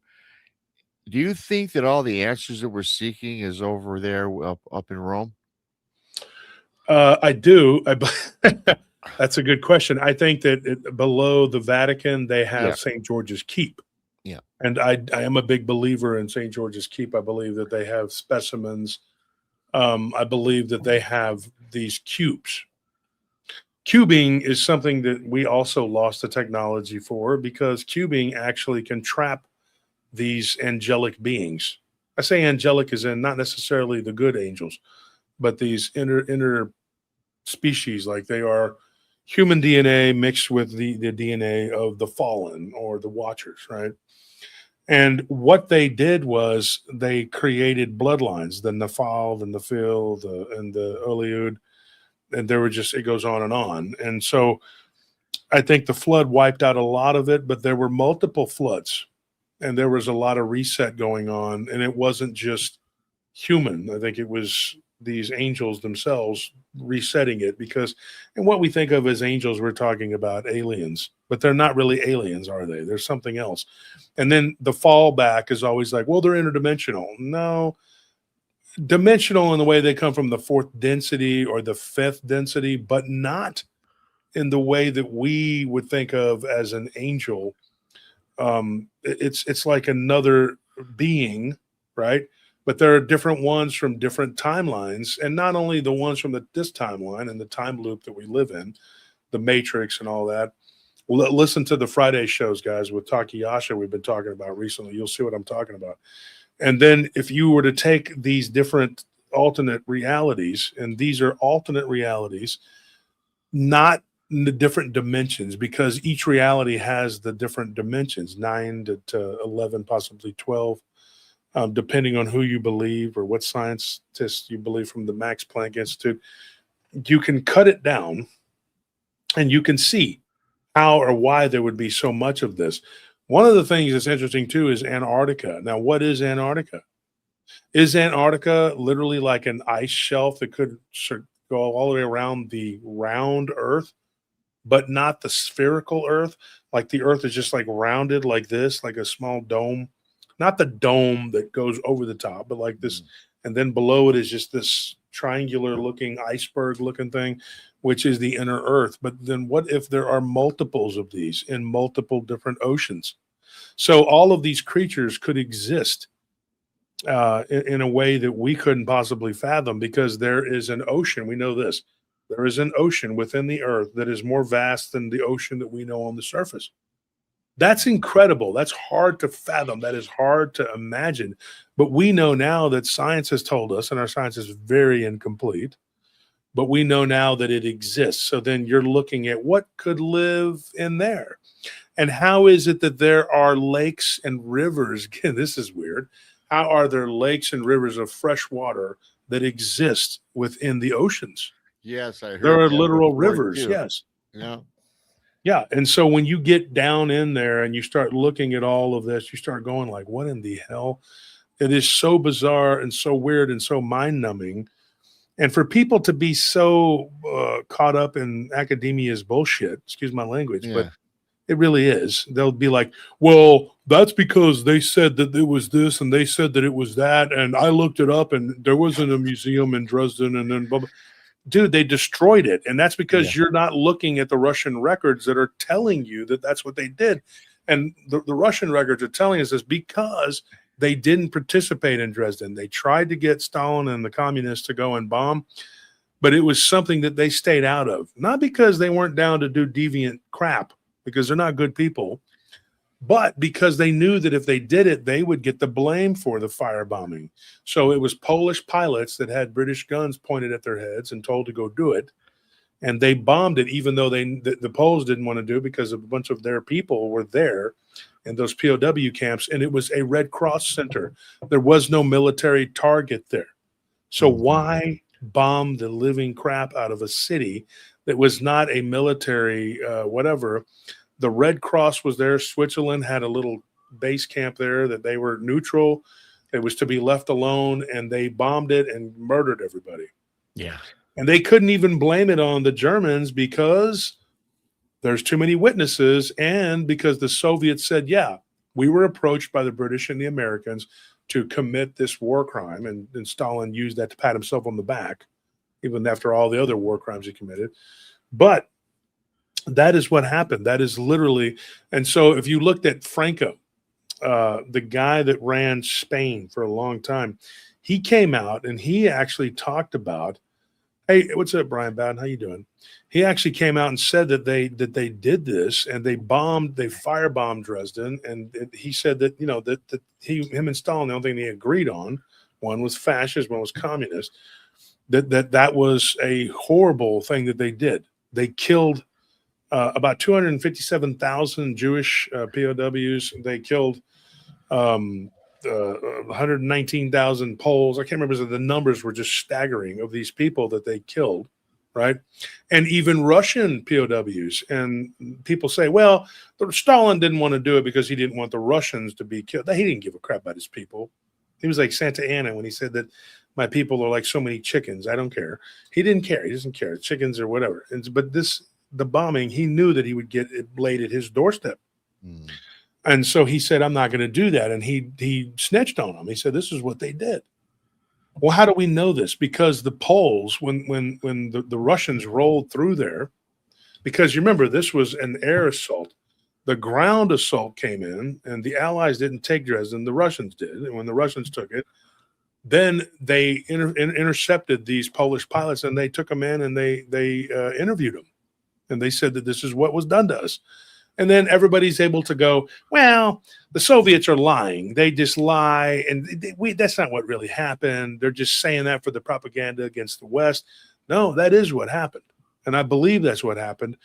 And I believe that there was an agenda behind that, because they wanted to affect a certain number so that they could use it. And there's a whole thing behind that I'm not going to get into on your show.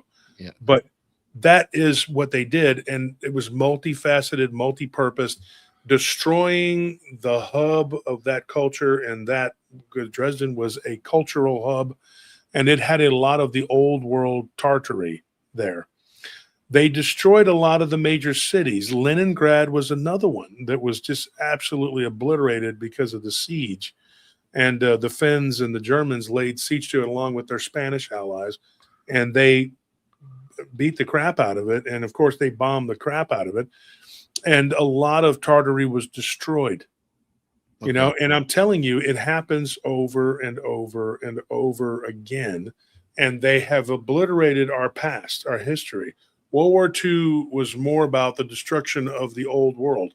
What I was talking about with the mirrors, and I'll say this very quickly, they were created a certain way through silver and mercury. And what people don't realize is that mercury is only one molecule away from gold, right? So this mercurial whatever it's called, they're able to use this as a portal, as a doorway. When I interviewed the people from the vampire cult, they said, yeah, we can walk through the mercurial, what they call it, the mercurial door, and they walk through it. You know, the other can protect them, and then they go through it, the other being this demonic entity that attaches itself to the base of the neck and the lower back, and they can go through it, and they shapeshift, and they can do whatever. And they walk into other dimensions and other alternate realities of the multiverse. And you kind of can get close to where you're going, but if you're off just a little bit in your projections, which is astral projecting, you can end up somewhere just effed up. And that happens. You end up in alternate realities, alternate worlds, and you have to work your way back. And you have the other that will guide them to the nearest portal, because a lot of times those doorways are one ways. So you can't turn around. No. Yeah. Weird. Yeah, because they don't want some weird something coming through into their temple. So those are one-way tickets. And then you have to go and find something else. So I've interviewed people who've told me I had to go clear across another world, you know, another earth, you know, whatever, to find whatever. One in particular was interesting to me was, get this, on the level of the sea creature thing. This being had to go through a portal, go into this other world, and then find the portal was like miles and miles away through a desert. And through that desert, there were massive bones of what looks like ancient sea creatures. Wow. So, hey, Josh, give me 1 minute, because I literally have to give my mom physically her medicine. She's very sick. I'll be back about 30 seconds. Fascinating stuff. Thanks to everybody for coming on in. Yeah, I got to take care of this really brief for my mom. Hang on.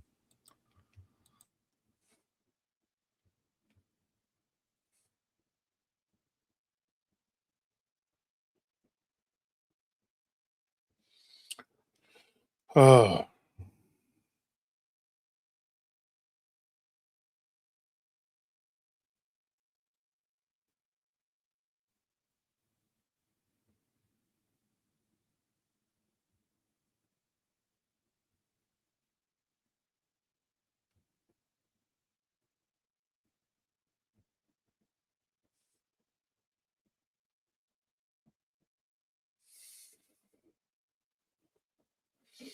how's everybody doing tonight? See a lot of paratroopers in here. I'm dealing with work always.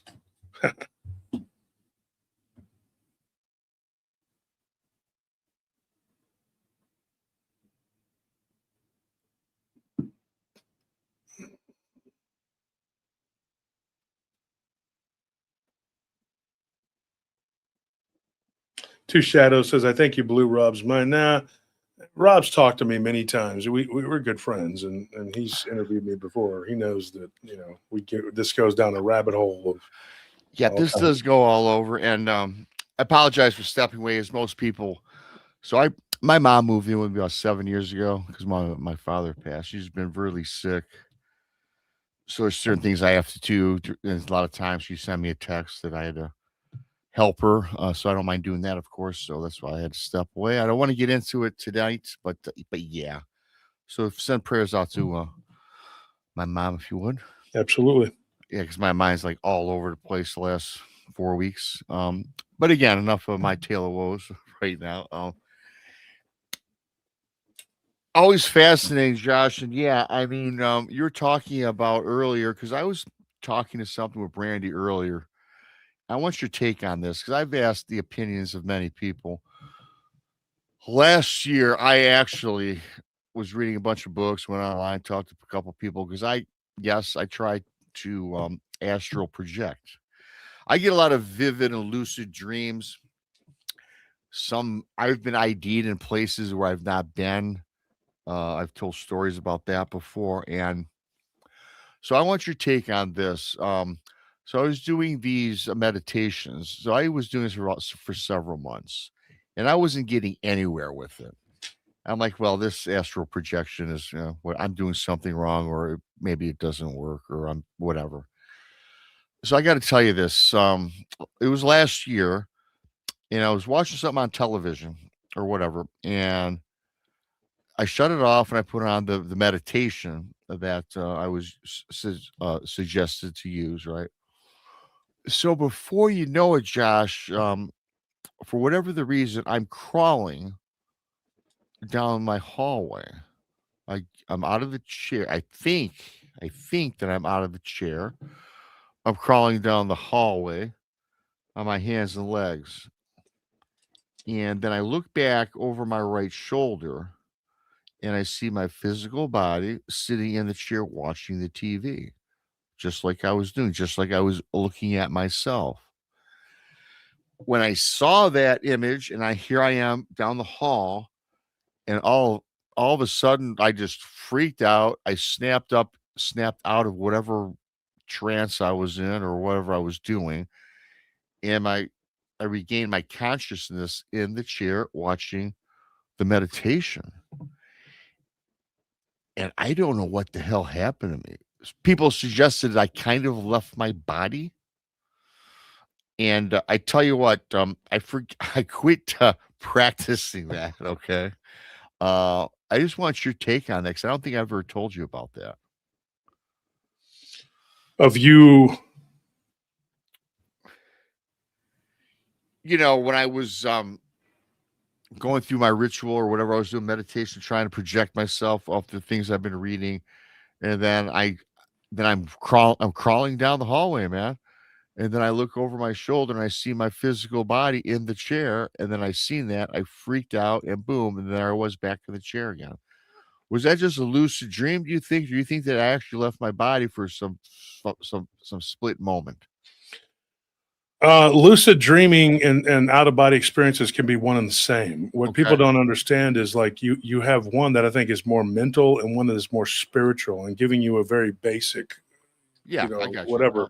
Lucid dreaming, when you're lucid dreaming, you can have a dream where you realize that you're dreaming, you take control of that, and then you kind of maneuver yourself to go where you need to go. But then it can bleed right into an astral projection, and then you can end up, because here's it's so complicated with this and it's really not. It's complicated to explain it. So we're in a matrix, right? Okay. And that's the truth. So we are overlaid with this matrix.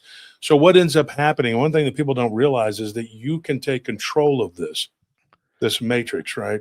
It just imagine having the cheat codes, but we are so convoluted. That's why they poison us with pollutants and they do all these other things, because it dumbs you down. It destroys it calcifies the pineal gland back in your head. And so when you have this lucid dream, you can start to come to the realization that even though the sky is purple and there's weird stuff floating around you, okay, maybe this is fragments of my mind battling against my own spirit. And what I mean by that is like, okay, you've been taught that your brain is literally formulating like something, right? Your mind is trying to make sense of it. So it's putting together a world, like to make it make sense, right?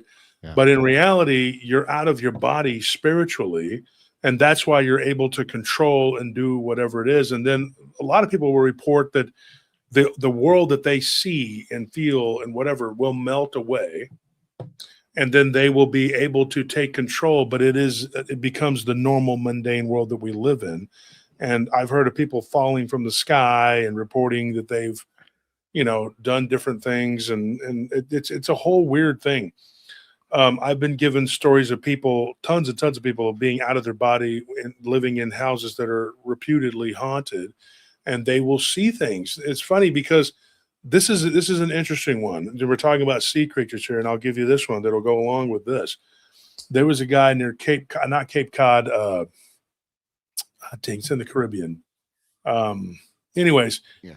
Long story short, he's near Bermuda, right? The beautiful place, but he goes to sleep on his yacht. And this was given to me. A girl gave this to me about her dad, right? So her name is Kenzie, and she told me about her dad actually going to sleep on a yacht, and her dad said that he came out of his body and was swimming around in the ocean and saw these creatures that came up to him that looked like one of them looked like a sea serpent, like a long snake-like being. Okay. It was just really thin, but it had flippers, but it didn't have that big midsection like a police store would have. But he also saw these merman-looking creatures that were hideous. They didn't have lips. They just had big teeth that looked like piranhas, and their faces, and they were riding up, like swimming up toward him, and they scared the crap out of him. So he came back out of his body. He was back on the deck of his yacht, and he ended up suffering sunburn because he fell asleep tanning out there, and he ended up with really bad sunburns. And the sun will do some weird stuff to you. But he described it to her as a lucid dream. And I told her, I said, that's out of body, but they can bleed into each other. So if you start out, and if you're doing transcendental meditation, I don't recommend it. I think it's a really dangerous thing. You got to be really careful. A lot of times out of body experiences just happen. There's not really something that you can just make happen. Yeah. Unless you're willing to do things that I don't recommend doing. There's lots of books that can tell you about it, but they're magic. And what we know about magic is really just science that we don't understand. But I would warn against it because in our three-dimensional mind and world and body, we're not real good with it. We're not really equipped for that. It's like going mining for gold without a pickaxe. You're just out there with your hands digging, maybe I'll find gold. You probably won't. You might get bit by a rattlesnake. That's more likely. Right. So that's kind of where I am with that. But I think that when you go deep down into the subconscious, because your mind creates the world and it's trying to figure out where it's at. Yeah. And in this matrix that we live in. So here's one. Have you ever been to a hotel and you wake up and it's dark and you're disoriented and and then for a few minutes are you going like, where am I? And then all of a sudden, I'm in a hotel and I'm down in, for you, maybe when you went to Texas, right? I seen you at a couple conferences down here. Yeah. That's when you're doing that is actually another form of that. You're kind of a mild form of being, disoriented because you wake up and you're probably had been dreaming or out of your body. And you probably, when you were out of your body, you're seeing the real world. Some people come out of their body and they'll report seeing the matrix. That's something that's been very common over the last few years. People that are waking up to the reality of the matrix and seeing it for what it is and going like, dude, there's something not correct here. There's something not right here. And seeing walls that look like they're covered in numbers and things like that. Now, you used to hear about people not being able to dream numbers, that numbers didn't make sense in dreams. The Mandela effect has moved everything over so much that that's gone. And we're moving, because if you ever heard, like, if you move far enough out left or right, you just end up back in the middle.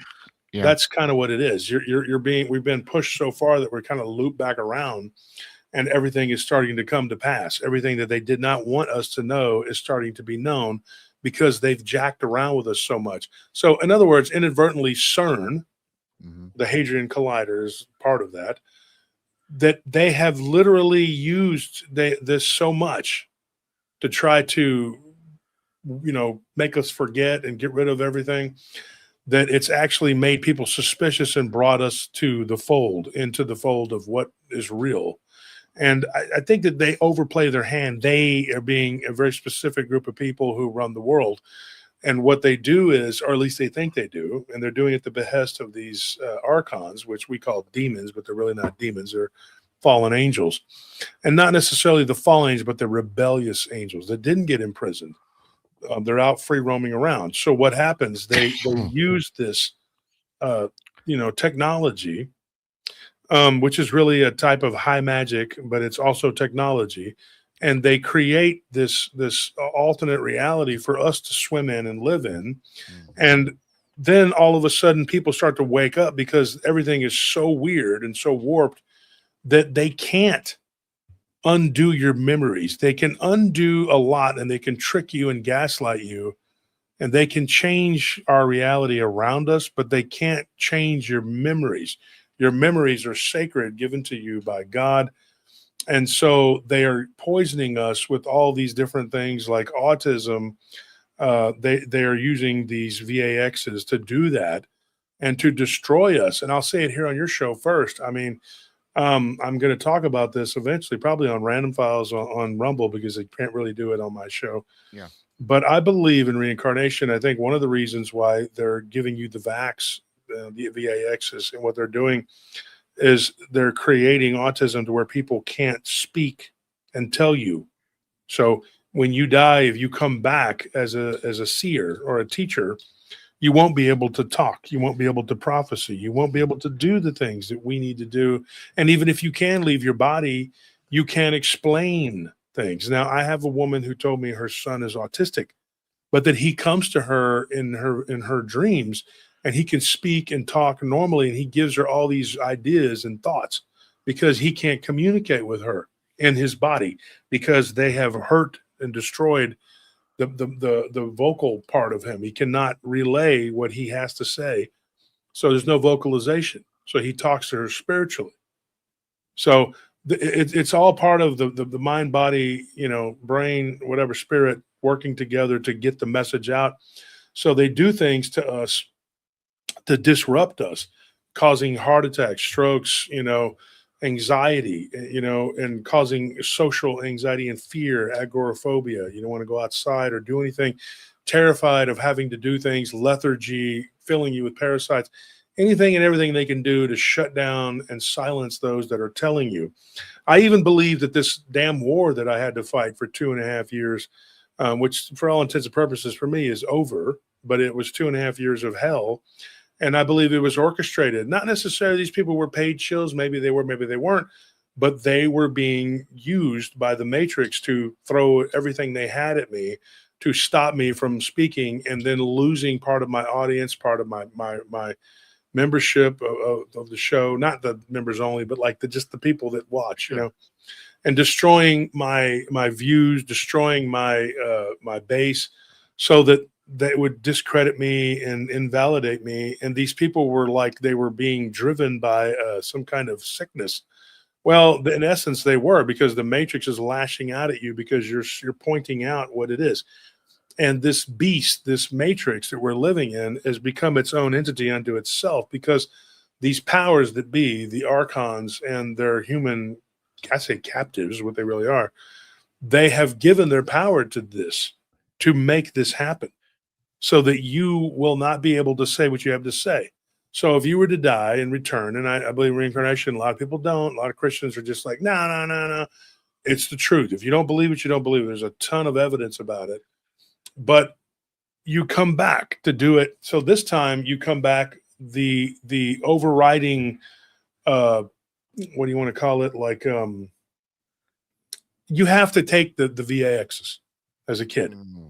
And now one in 100 kids now is coming out autistic, not able to speak, because they're targeting those specifically, those that have that ability to come back and say what is wrong. You know what I mean?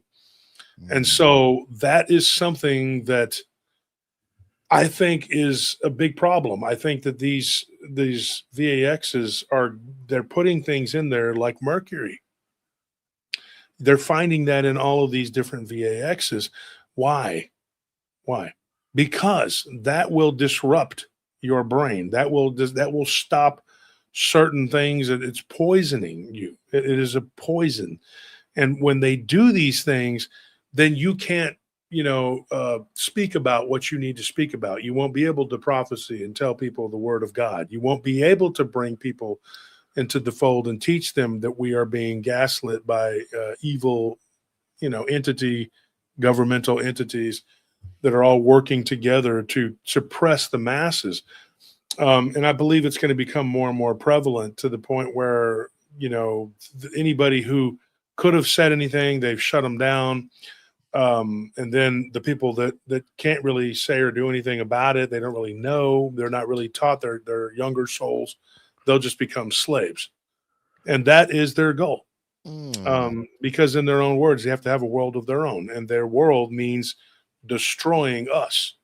And so you have to either be enslaved or destroyed. If you can be enslaved and conned into believing, and they use these basic principles, these basic things. Like if you're a smooth-brained, koala-brained person, you're going to believe that the moon landing happened in the 1960s. And I've seen people go, yeah, I totally believe, yeah. And you're just as like, what did you eat? How many crayons did you eat?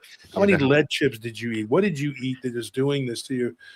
And there's no way in hell that really happened the way that people think it did. Not the way they said it. Not the way they said. No, and none of this crap is to us. Yeah, it's all been, compartmentalized or packaged, and compacted and thrown into us. And so you believe these nonsensical stories. You believe that there's a weather balloon and swamp gas and Bigfoot is a blob of whatever, and none of it pans out. None of it makes sense. And I think sea creatures is another one that they've destroyed it. They've tried to make people gaslight them. You saw a whale. Your friends weren't killed and eaten by some plesiosauric type creature. It was, and then there's always these sarcastic people that are like, yeah, well, that person was hallucinating and blah, blah, blah. What is a hallucination? Because I think that some of these people who have that are what is the word? They hallucinate and they're schizophrenic, right? Yeah. I believe that some of these people are living on another wavelength, and they're able to see these beings and they're interacting with beings, and maybe those beings that they're interacting with are also schizophrenic and they're from another timeline, and they're able to bleed through the matrix. Because if you can fold the matrix up and get rid of it, and you can do this, animals do it naturally. It's an innate ability we have, but we participate in it. And the more you participate in it, because you kind of have to, especially monetarily, then you become more part of it, right? And I think that one of the things that's happening now too, gold is a purification. It's a very purifying thing. So is silver. So what happens? They skyrocket it to where everybody runs out and sells it instead of buying it, because you can't afford to buy it now. No, what is it, 17,000 an ounce or something? Gold? Well, gold is, I think today, it was like 43. I'm not 100% sure, but I can look it up real quick. I think gold, silver is at 63.96. That's gone down some. Gold. As soon as I try to do it, it doesn't want to tell me. 4,200. So gold has fallen quite a bit. It's gone down, but that's still quite a bit. That's still more than most people can afford to pay. Yeah. And so, you get rid of it, and it just, as we speak, it just went down $1. But so you overvalue these things and make them so that they can't even be obtained, because gold and there are different things you can do. I have certain things like this it's like, magnetite, and you can wear it and it'll block a lot of the EMF and things like that. But these are different things that people can do. Copper, gold, silver can protect you and purify you. And used to, in the old days, they would put like gold or silver, depending on what you had, into milk, and it would actually keep it from spoiling. And people don't understand that. They don't get this. It's something that they have driven away from us. Everything that is good has been turned into, though that's bad. Right. Butter became something that's bad. It's not bad. The margarine they tried to push on us is motor oil, right? Yeah. Everything's bad, then it's good, then it's bad. Like coffee was bad, then it was good, then it was. I mean, it's a cyclical thing. A really cool thing I did want to ask you, then we can close out, because I know you got to get. Thank you. You got to get going. And I did have a question when you talked about the reincarnation. I had a guy on last year. I'm trying to remember. He was saying to me that when it's our time to move on to wherever we go, he says you have an option when you see the light to go to the light, Now, if you, of course, are a bad person, you really don't have an option. You're going to go to the dark. Or you can also have the option to come back as something else, which I'm assuming, if I remember correctly, was reincarnation. Do you think we have that option at our time of leaving this world, Yeah, I or do. I you think do? that sometimes people can come back and reincarnate and you're given a choice. Okay. And I think that there are two, like you said. And I think it's pretty simple. It's really not as complicated as people make it Yeah. out to be. And the Bible theologians, I think, are wrong. And who Okay. am I to say that they're wrong? Well, I'm somebody who's done a ton of research. Um, but I can tell you this. I think that they follow a dogma that was set in place by the powers that be to keep us in our place. But I think it's as simple as being removed from God. And when you're far from God, you're removed from God, which is the source of creation, the source of creation. I think that when you die, you can be snatched up by lesser entities because you don't have the light of God protecting you. So that ends, you end up in a hell realm, not really so much like, oh, I'm being punished for all my sins, as much as that, you can't go back to God because Christ tells us that he's the only way back to the Father. And why do you want to go back to the Father? Well, that's the safety zone. That's the place of love and light. He is the source of all that. And Christ, he was sent here, the word made flesh as the Son of God to tell us, hey, you're in a matrix and you need to get out of it and get off of the wheel of Dharma, as we know. You have to get away from it and get off of it. And the only way is to get back to God. So if you don't accept him, then you're kind of stuck. And then what happens when you die? Well, you're in that abyss. You're in that dark black sea of whatever with monsters, Yeah. kind of going Right. along with what you're talking about there. Right. And they can snatch you up and take you to the abyss and do what they will with you. And I have a theory about it too, and I don't have time to get into it on here right now, but Yeah. I think that's what happened with Lucifer. I think that he began to think of himself as better and more powerful than the Most High, which is God is not just a being like we think of. He's a force. He is the force of all that is good. Lucifer and all the others that have come since him of the Shaitan, they are not the be all end all of evil. They really aren't. They're just avatars of evil. God is the actual source of all the good and light. These are just those that have been trophied by the darkness. The actual darkness is the antithesis of God. And so the darkness filled his heart with anger and jealousy. And I think that when he removed himself from the grace of God, he was snatched up by the darkness, which personifies its own avatars, snatched him up and turned him to be completely evil and wicked. When he was finally released or found his way out, and there's a whole thing about it. I'm not going to get into it right here, but then he challenged God and Michael kicked him out, and that's what happened. And it's a lesson, of pride, because pride is the deadliest of all the sins. It'll cause you to do things that just don't make sense at all. What they say about pride is the wickedness that makes a man wicked is the pride, right? Mm-hmm. But anyway, man, this has been a great show, Josh. I got to cut it. I got to do some things, and I appreciate you taking the time out for coming in, as always. I want to thank everybody for coming on in. I didn't even look today. If you're new here to my show, please subscribe because I think I needed like 10 subscribers. Hit 7,000. So we'll see if that happened. Thanks to everybody. I'm sure it Hit will. that like button. So what you got going on, Josh, next week or the rest of the week on your show? Well, Thursday I have a Patreon. Join the Patreon. It's going to be about a chupacabra experience from Cuba, because I believe that the chupacabra actually are. I've made up my mind too. We're going to do it tomorrow, and then I'm going to do the continuation on Patreon. But the Narcos, and believe me, I have this on good information here. Used to be in the bar business, and I got to meet a lot of people back in there. I'm not going to go into whatever. But you were a bar guy, Yes, sure. I've changed my life, and I'm no longer a brigand. But apparently, Rob's still a brigand. He's got the pirate thing going. Yeah, I was sort of a land pirate, but I have gun will travel type guy. But I know that the Narcos took those chupacabras from Cuba, from Puerto Rico, right? and they ended up in Cuba, their jumping off point, and they took them to the mainland of Mexico. And, you know, I don't know. We'll talk about that probably tomorrow. That's what we're going to do. I'll probably finish it up on Patreon. So chupacabra, what is it? And it's a catch-all term in Spanish that everybody just says, oh, it's a chupacabra. I've had many people tell me that I saw a chupacabra. No, I didn't. I saw a werewolf.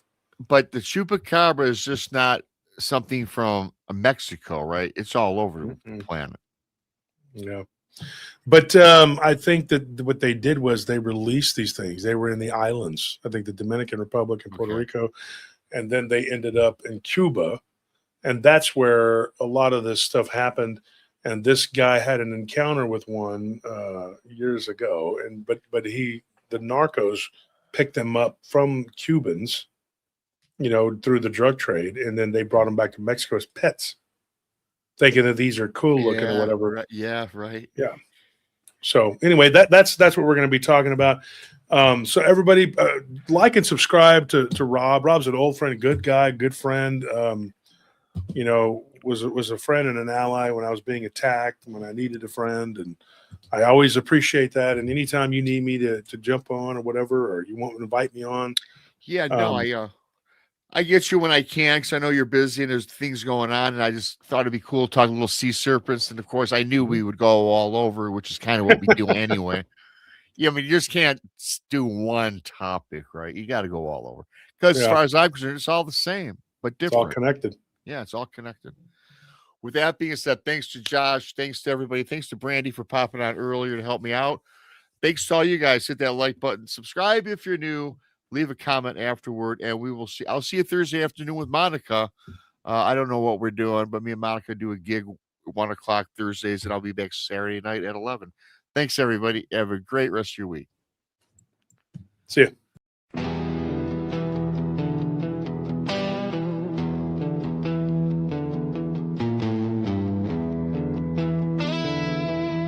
Thanks for watching Bigfoot, Michigan, Rob, and beyond. Join the many, join the few. Tuesday night p.m. Eastern, the squad is complete. Thursday at 1 p.m. Eastern, we bring the heat. Saturday 11 p.m. Eastern, the fire is on, the hunt is on, the roar is strong. Subscribe, ring the bell, BMR, we're raising hell. Check the screen for the weekly lineup. Join the fire, never give up. The schedule's on your screen, see you there. Ooh, yeah. BMR and beyond.